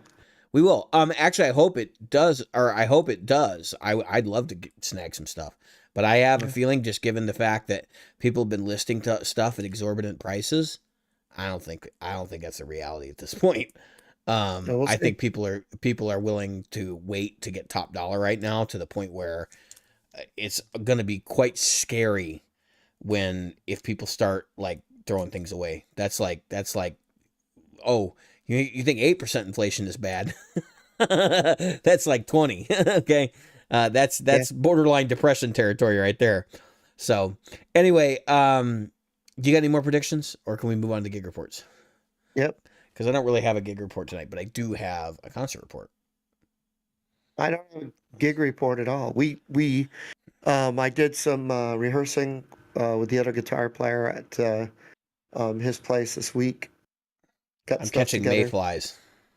If you wonder why, asked about what's our opinion of Ibanez amps. You know, Ibanez made a really cool amp for a while, and I almost got one. Remember the TA5 or whatever? Yeah. Yeah, those were cool. The ones that had the built-in tube screamer. Yeah. Those are really cool amps. I actually really dug. I plugged into 2 of them, and I thought it was like, that's a sleeper amp. I should have gotten big one round warm tones, sort of like a Fender Deluxe, and the tube screamer in it was like whatever, at least from my perspective. But those were really cool amps. I don't know. They may still be doing them. I know they were sort of popular. Yeah. They were sort of going for that Tone King aesthetic too. Because I think I remember seeing them with the long like stick legs, like old TVs at one point. I think those were gone by the time I tried them. But like, I remember plugging in it going, man, I thought this thing was just going to be a turd. And it actually like surprised the hell out of me. I think we actually recommended those at one point on the show. We did one of our fantasy rigs. I think one of us picked one of those for like the under $1,000 rig or whatever. I think it was me. But yeah. I like that. I'm looking at one right now. If you've got a chance to get one of those, honestly, you could do worse, Osvaldo. That is, those are nice little amps. I got to play through one, actually a couple of them. One was a head and one was a combo over at Guitar Center. and they really shocked me because I had never heard of them before. And I see it and I'm like, wow, that's pretty cool. And it was green and white, the one I Mm-hmm. saw, and it was a TSA model, which I don't know where they come up with their model Tube names. Screamer. Oh, there's that what the Yeah, TS made Tube sense. Screamer A class, I think, or Oh, something like that, or Tube Screamer, yeah, or was it TS? I don't remember, but or maybe it was yep, TA for like Tube Screamer amp. I don't know, yep. but it was like Yeah, that makes sense. it Two was screamer different. amp. It was different than they did those tone core amps or whatever they were, and those Yep, things were kind of bad, tone blasters or right, whatever. There right. was Those were I do actually remember seeing somebody play one at a jam with one recently, yep. and it actually kept up, but it was not as good as what other people had there. But Right. those were solid state and they were practice amps. The TS was giggable. Yep. You could take Yep. that in and mic it up and it was fine. So Yep. Sounded great. Anyway, you were doing your concert report. so I went to I didn't have any gigs this weekend. I didn't do anything like that right now. I am still sort of like reeling from the fact that I finished my guitar parts. I'm still doing a little bit of work on that. We're looking at engineers now to mix. So that's the next step, right? Um, so taking a step back, and my wife and I bought tickets back in April for Musical Box. I think I've seen Musical Box while we were doing a show before, so this might be sort of a retread. But basically, what the Musical Box is a 1970s Genesis cover band that does the Peter Gabriel era of Genesis. Now, this is a really special show. See if I can find some pictures while we're talking about it. This show has the famous Lamb Lies Down um, performance. Like that's what they're doing basically. It's like same set list, because it's a concept album anyway. Yep. Um, but it is all about the set and the stage show that goes along with this. Yep. And I gotta admit, like, I was sort of taken aback. I've seen this band before several times, but this was the best I'd seen them. And I've seen them by several times. I mean, I think I've seen them 5 times now. So more than a couple times. Let me share my browser window here. So this is like what you see when you go. I wish I could make this bigger without like not sacrificing everything, because we're gonna get all this crap down here. So can see. So this is one of the songs. He's actually in the guy that does the Peter Gabriel thing. He's inside this curtain, and it spins. Okay, and it's on it is the lamia, which is like snake-like beings. The song is about him being sort of siren songed by the lamia, and they have the slideshow. So these are all the original slides from the 1970s. Now, the version we saw was cut down because they actually had not been able to perform this show in smaller venues. So now they use a full projector instead of the original setup, which was more like this. Hmm. It had these 3 projectors and this stage set. So this is actually from an earlier tour, but that's essentially what their stage set looked like. Now, the crazy thing is when he's performing, I mean, he comes out and he's wearing this outfit, and he does like 5 or 6 costume changes while the songs are going on. And it doesn't feel tacked on. In fact, the jams, in some cases where he's like going off to change, they're jams, and they are like legitimately much better than what you would expect, because the record doesn't have them, and you don't realize how good they're actually going to be. I've heard, there is a live recording of this in the box set. I have it. It is exceptional. It I would say they actually were doing a better job than what's on the live recording. Nice. So like in this shot right here, he's laying on the floor. One of the songs he does laying on the floor, singing to the audience like he's acting, right, essentially, and Right. Right. he's acting as the character of Rail, who is the main focus of it. But then there's this other stuff. Like let's find let's just go right to it. I'm sure we're going to find the Slipper Man costume. Oh my god, they got him in Lego form. Okay, so Oh my god. this costume is Yep. bizarre. So Yep. first off, I remember that. he's born like he comes out of this tube from the rocks there at the back of the stage, and Yep. he comes out and like he's got this whole dance thing that he like in the way that he moves and stuff. He kind of wiggles Yep. around like he's drunk or whatnot, and then he attaches a tube to his rear end that then inflates his testicles.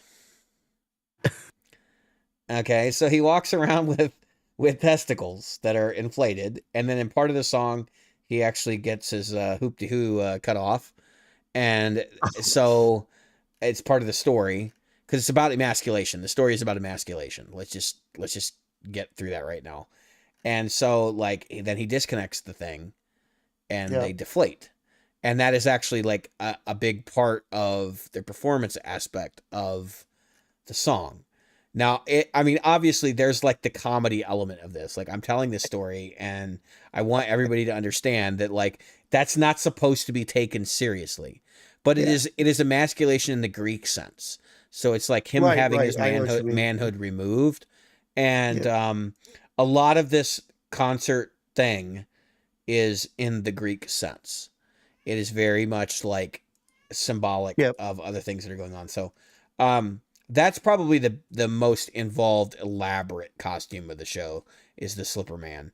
And it's later in the back half. And I sort of think like he knew that the first half was going to be a tour de force, and he knew he had to prop up the back half with some of the more interesting stuff like that. In previous performances, you see him wear things like this. This is death. And it's an interesting take on death, but it's geometry and math. Yeah. So if you actually think about death in that perspective, like it's a very unique take. But this is cerebral music, right? This is music that you're supposed to think about and not just enjoy. But what I will take away from this in terms of the performance and what I learned and what I wanted to share with our listeners was that when you see this performed and you listen to the record, so there are things you miss from the record. And when you see this band live, and this is why I want to keep live music live, because when you see stuff like this, you realize, oh shit, I missed the point. Because the albums don't do it justice. The production was not skewed in such a way as to actually serve the songs, because those songs are about aggression. This album is borderline progressive punk.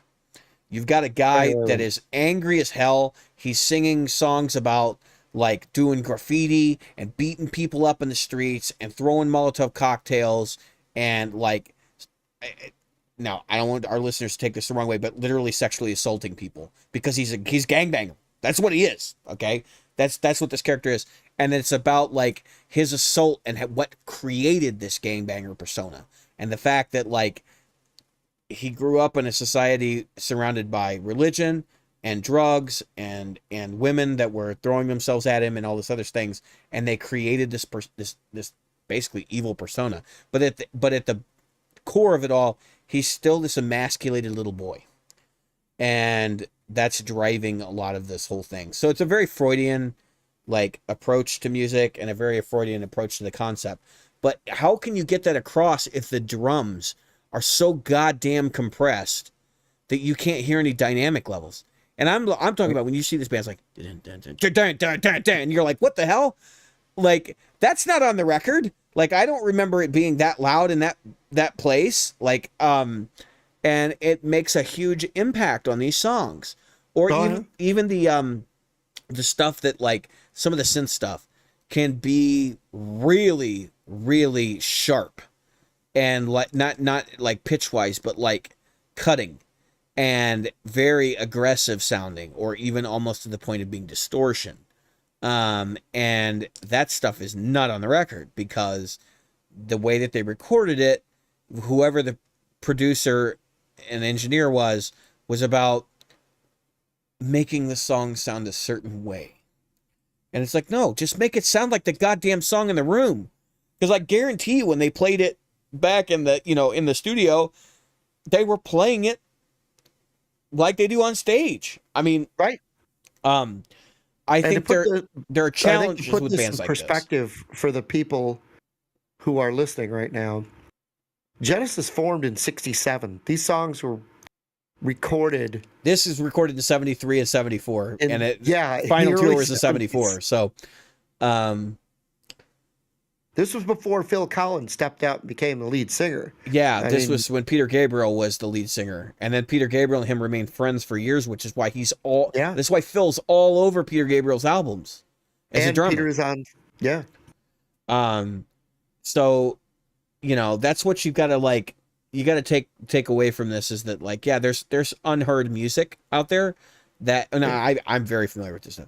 But we talked about the show before, this band specifically is recreating this music. It's not just, for them, it's not go out and perform it and put on the costumes.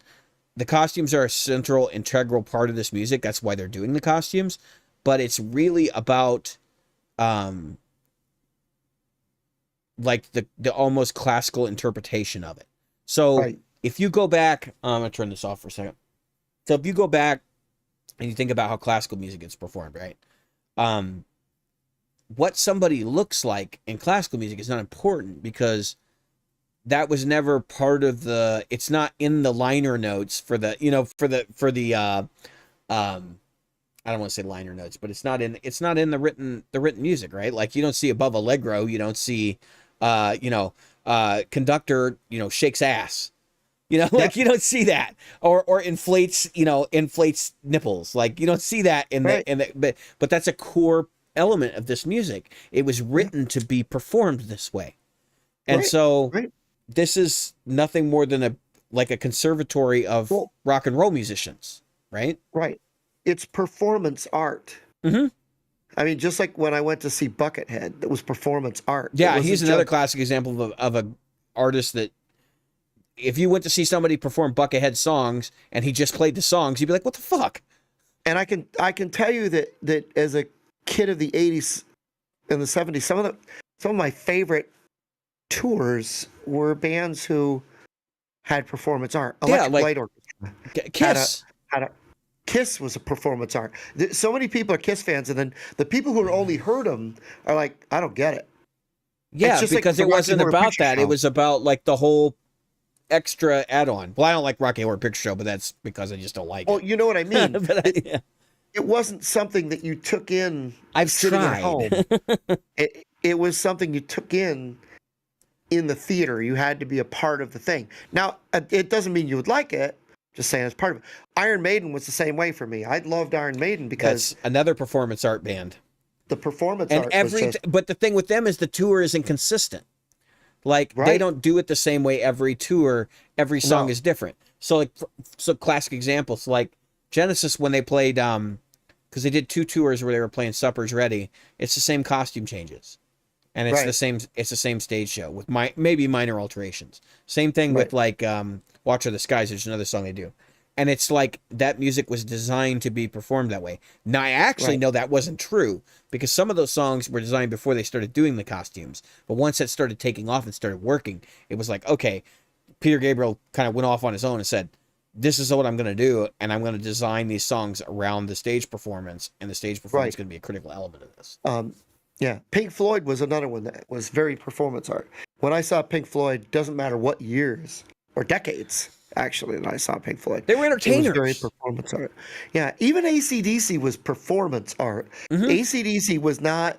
The Eagles was a musician entertainment thing. That was... when I went to see Dream Theater, that's the classic example of the opposite of this. It's another highly technical band, because, by the way, the music that they're playing, I mean, time signature changes all over the place. Yep. There's literally parts where the drummer is blowing a whistle so everybody knows where the one is, and that kind of stuff. And so to go on the other side of this, Dream Theater plays incredibly complicated music, and they have a nice light show behind them, and they have a nice video behind them, but they just stand there. Yeah. I mean, it's not like you're going to see John Petrucci, pulling out a knife and cutting his guitar strings, or Jordan Rudess is not gonna go crazy over in the corner, and James LaBrie is certainly not gonna stage dive or anything like that.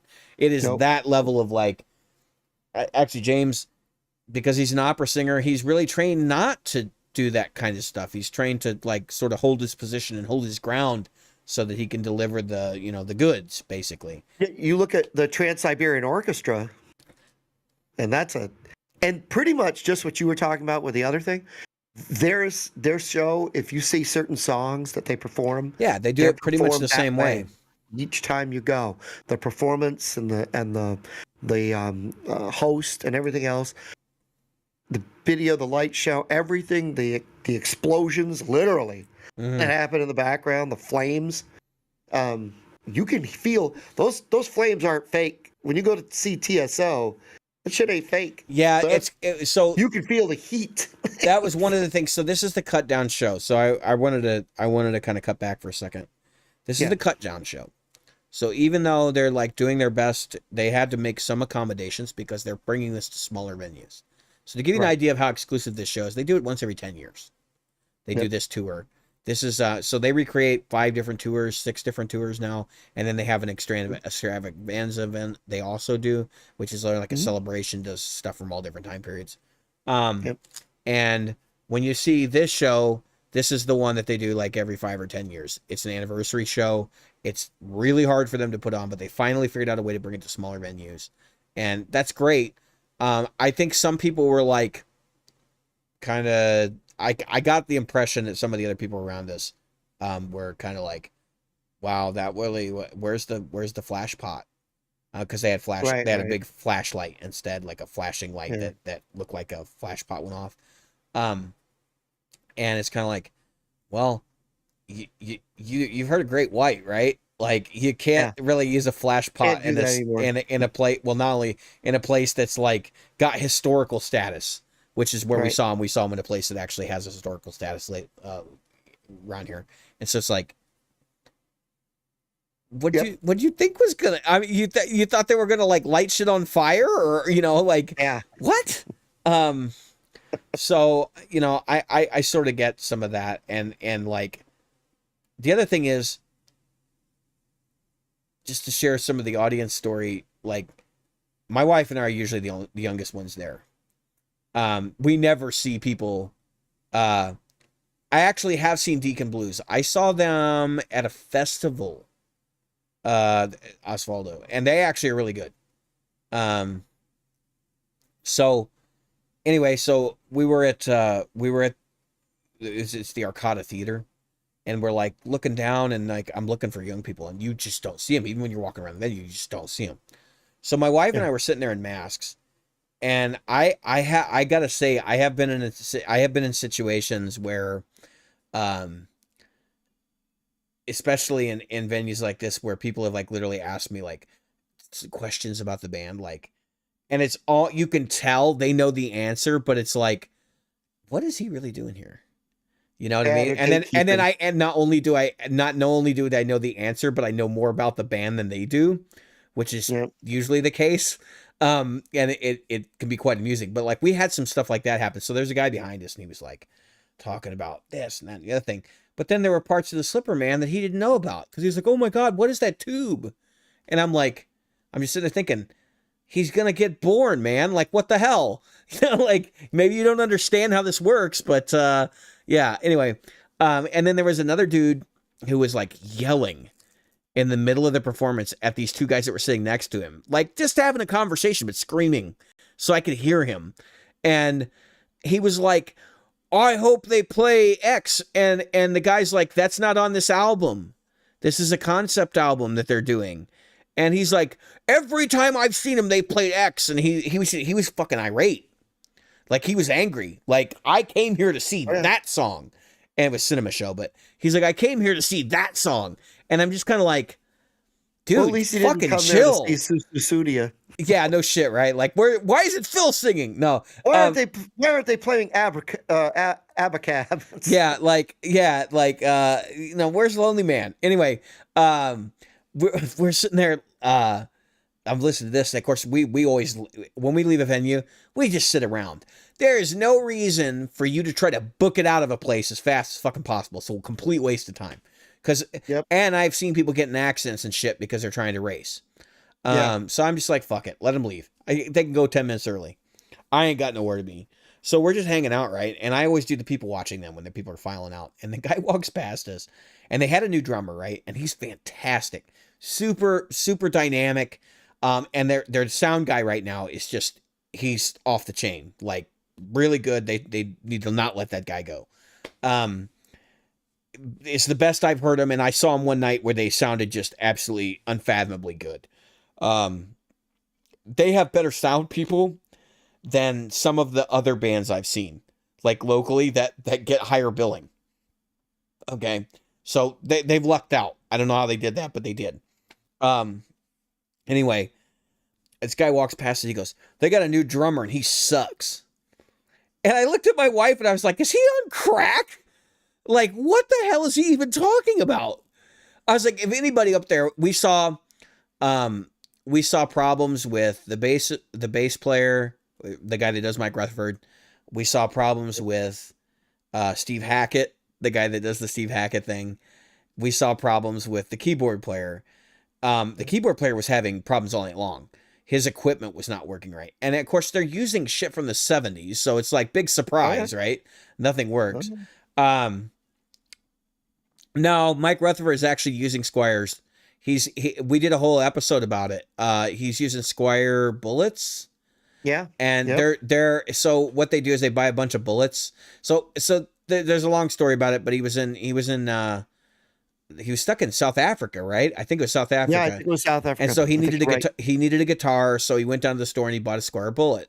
And then he actually liked that guitar. Once the pandemic was over and he's allowed to travel, he came back to England, and then they started buying more of them. And then when they did that tour, the Last Domino tour, he was playing Squiers and Fenders on tour because the Squiers were dirt cheap, and they would just rip all the components out, the bridge, everything, replace everything. And replace them. Which is why we were like, yeah, he sort of plays Squiers now.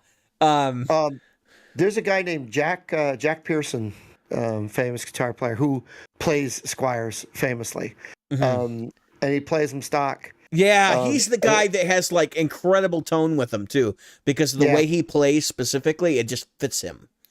He just has a touch. He's just got a touch. But again, Mike Rutherford, and obviously Mike Rutherford's incredible. But his tech said that he was better back when he was playing double neck and playing bass and guitar and the bass pedals on the floor. Like when he was multitasking. Pedals, all kinds of he stuff. works a lot less hard than he used to. Yeah. But the point is, I saw him with Mike and the Mechanics too, and I loved them then. But the point that I'm making is that I really enjoyed his playing, and obviously his tech has already said that they take the Squiers and they gut pull the they gut them. Not that there's anything wrong with that. We've talked about that before. Taking a Squier, gutting it, turning it into a better guitar. A lot of guitar players do that. Why not? If the neck feels good, the body feels right, then hey, all the more power. I mean, you've just turned it into a great machine, and still for less money than you'll pay for even a midline, much less a top end Fender. Anyway, that's so this guy talking shit about the drummer, and I just looked at my wife and I just shook my head. And I was like, "Are you freaking serious? Did you not sit there?" Probably a drummer, but he was one of those guys, just like we guitar players. Yeah, I could have done it. But we saw everybody on stage have equipment problems, but the drummer held it all together. And like he's playing stuff that's listen. Phil Collins was not a slouch. Go listen to Brand X. Oh yeah. I mean, my God, that guy could play drums like nobody's business, but he didn't do it on every record because it was tasteless. Like he knew like there was a context where that kind of playing was, this is where we're going to do this. It's going to be done over here. And then this other stuff is going to be tasty and like fit everything and do a good job. That's why he's able to make pop music that like sold billions of records, because he was not stupid. Like he understood that there was a time and place for things. And he's a very, very like sophisticated songwriter in that regard. And actually like if you want me to get really granular, I think like some of Phil's music on his own is just incredible. There was a quote from a movie. I'm gonna read it to you about Phil.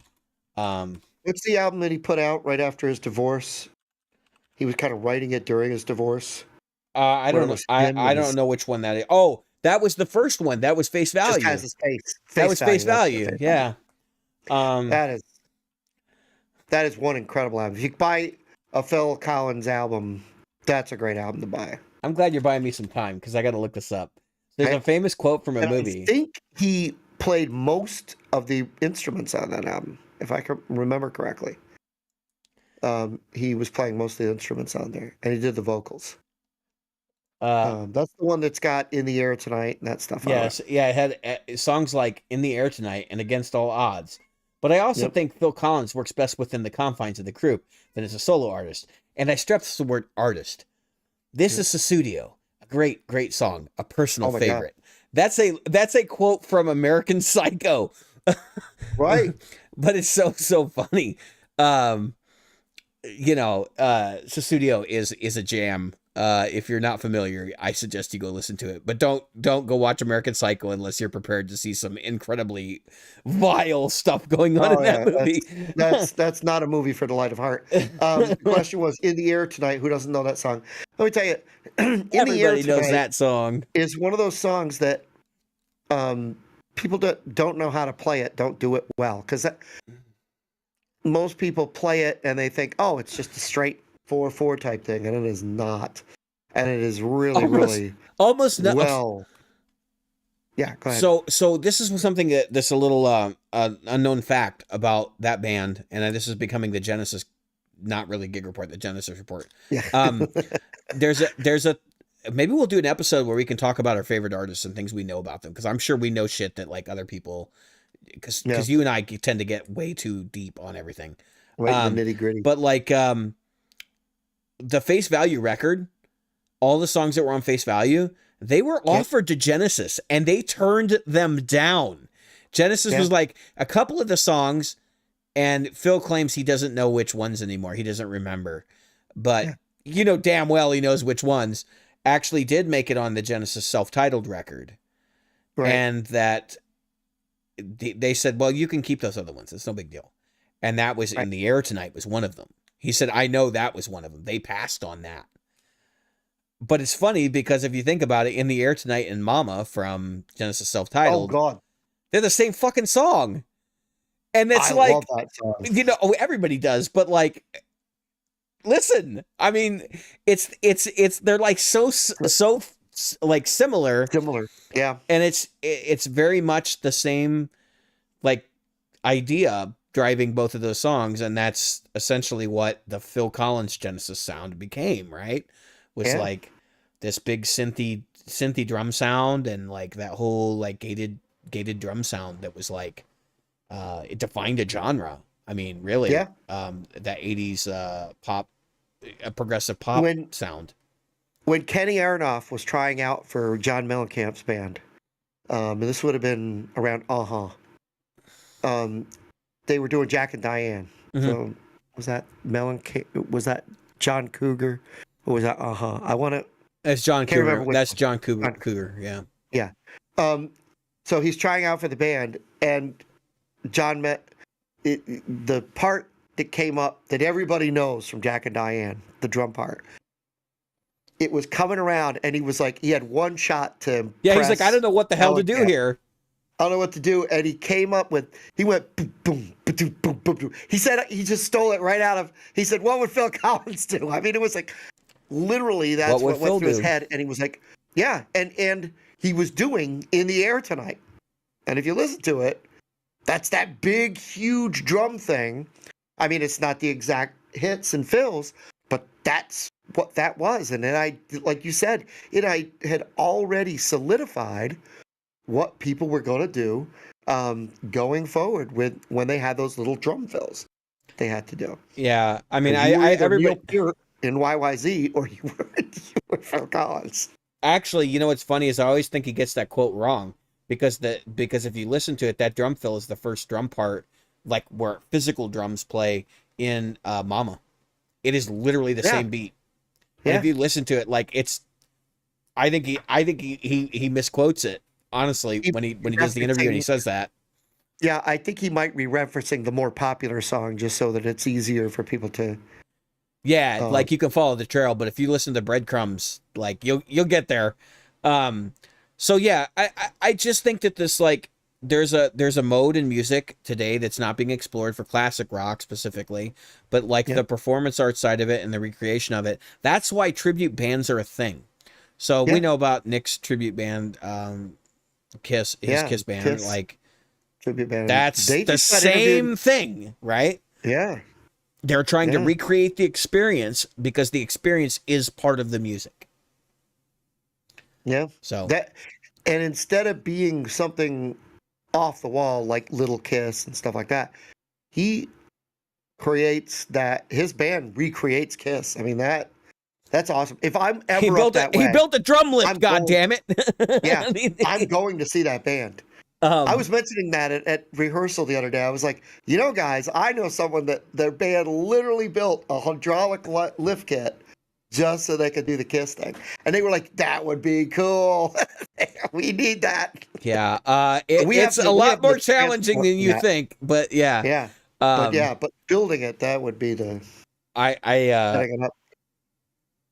So I wanted to circle back on all of this. So we did the Genesis report. Let's circle back and let's talk about something different. So do you think that part of the reason, and then we'll end the episode on this thought, maybe you guys can talk about it in the comments, but Jim and I'll do a brief. Yeah, please. But like, do you think that some of the reason why young people don't go to concerts anymore is because of the death of performance? I think it might be.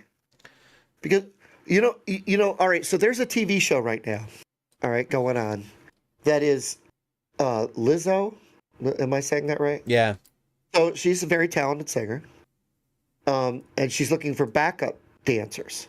Mm-hmm. And I was talking to my son about it the other day, and they're doing like a reality show to do it as kind of American Idol-esque type thing, or So You Want to Dance, or whatever it is, or So You Think You Can Dance.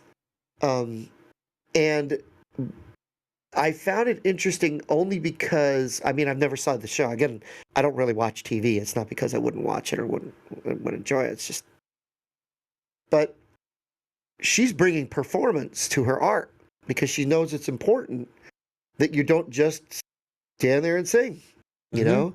And she's always been a very performance-oriented artist too. Yeah. And I think I know people hate the content of her music, but like, she knows how to perform. Hey, I think her, what's her name? The one that was famous for the sharks on stage. The heck's her name? Katy Perry. Katy Perry. Katie Hudson. Katy Perry. I think that's something that people miss. And so with my band, and I'll end my part with this. With my band, the guy that's in charge of the band decided that he was going to bring a look and a feel to the band. And at first I wanted to say, listen, I'm not going to jump in that bandwagon, but I got to be honest, it sets us apart. And we really do have that performance side of things. And it adds just that little thing to my part of the performance, which I'm not a stand there shoegaze and guitar player.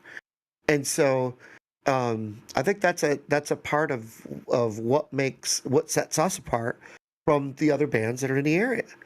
And when it comes to the bigger acts, obviously the Lizzos, the Katy Perrys, the Post Malones, the Kanye West, you've got to bring something, and you've got to bring it hard, because not everybody can be the Eagles and just stand there, shoegaze, and do Hotel California. Or creating music players that don't mean anything. Right. That's exactly right. All right. I mean, seriously, that's what it is. And unfortunately, or fortunately, TikTok is what, we bring it right full circle. TikTok is what brings that to the forefront. That is performance. And though it's only a minute, it's performance within a song. Okay. All right. I've been David. I've been Jim. And tonight we've been Practical Guitarists. Thank you, everybody, for tuning in. Like, subscribe, and find us on social media. Join the Discord. The notes will be in the lower part of this thing probably later. I haven't put them in there yet. So whenever it posts after this. Yeah, you can check one of our old videos. It's in there, too, so it's cool. Yep. Yeah. We've been Practical Guitarists. Good night. Night.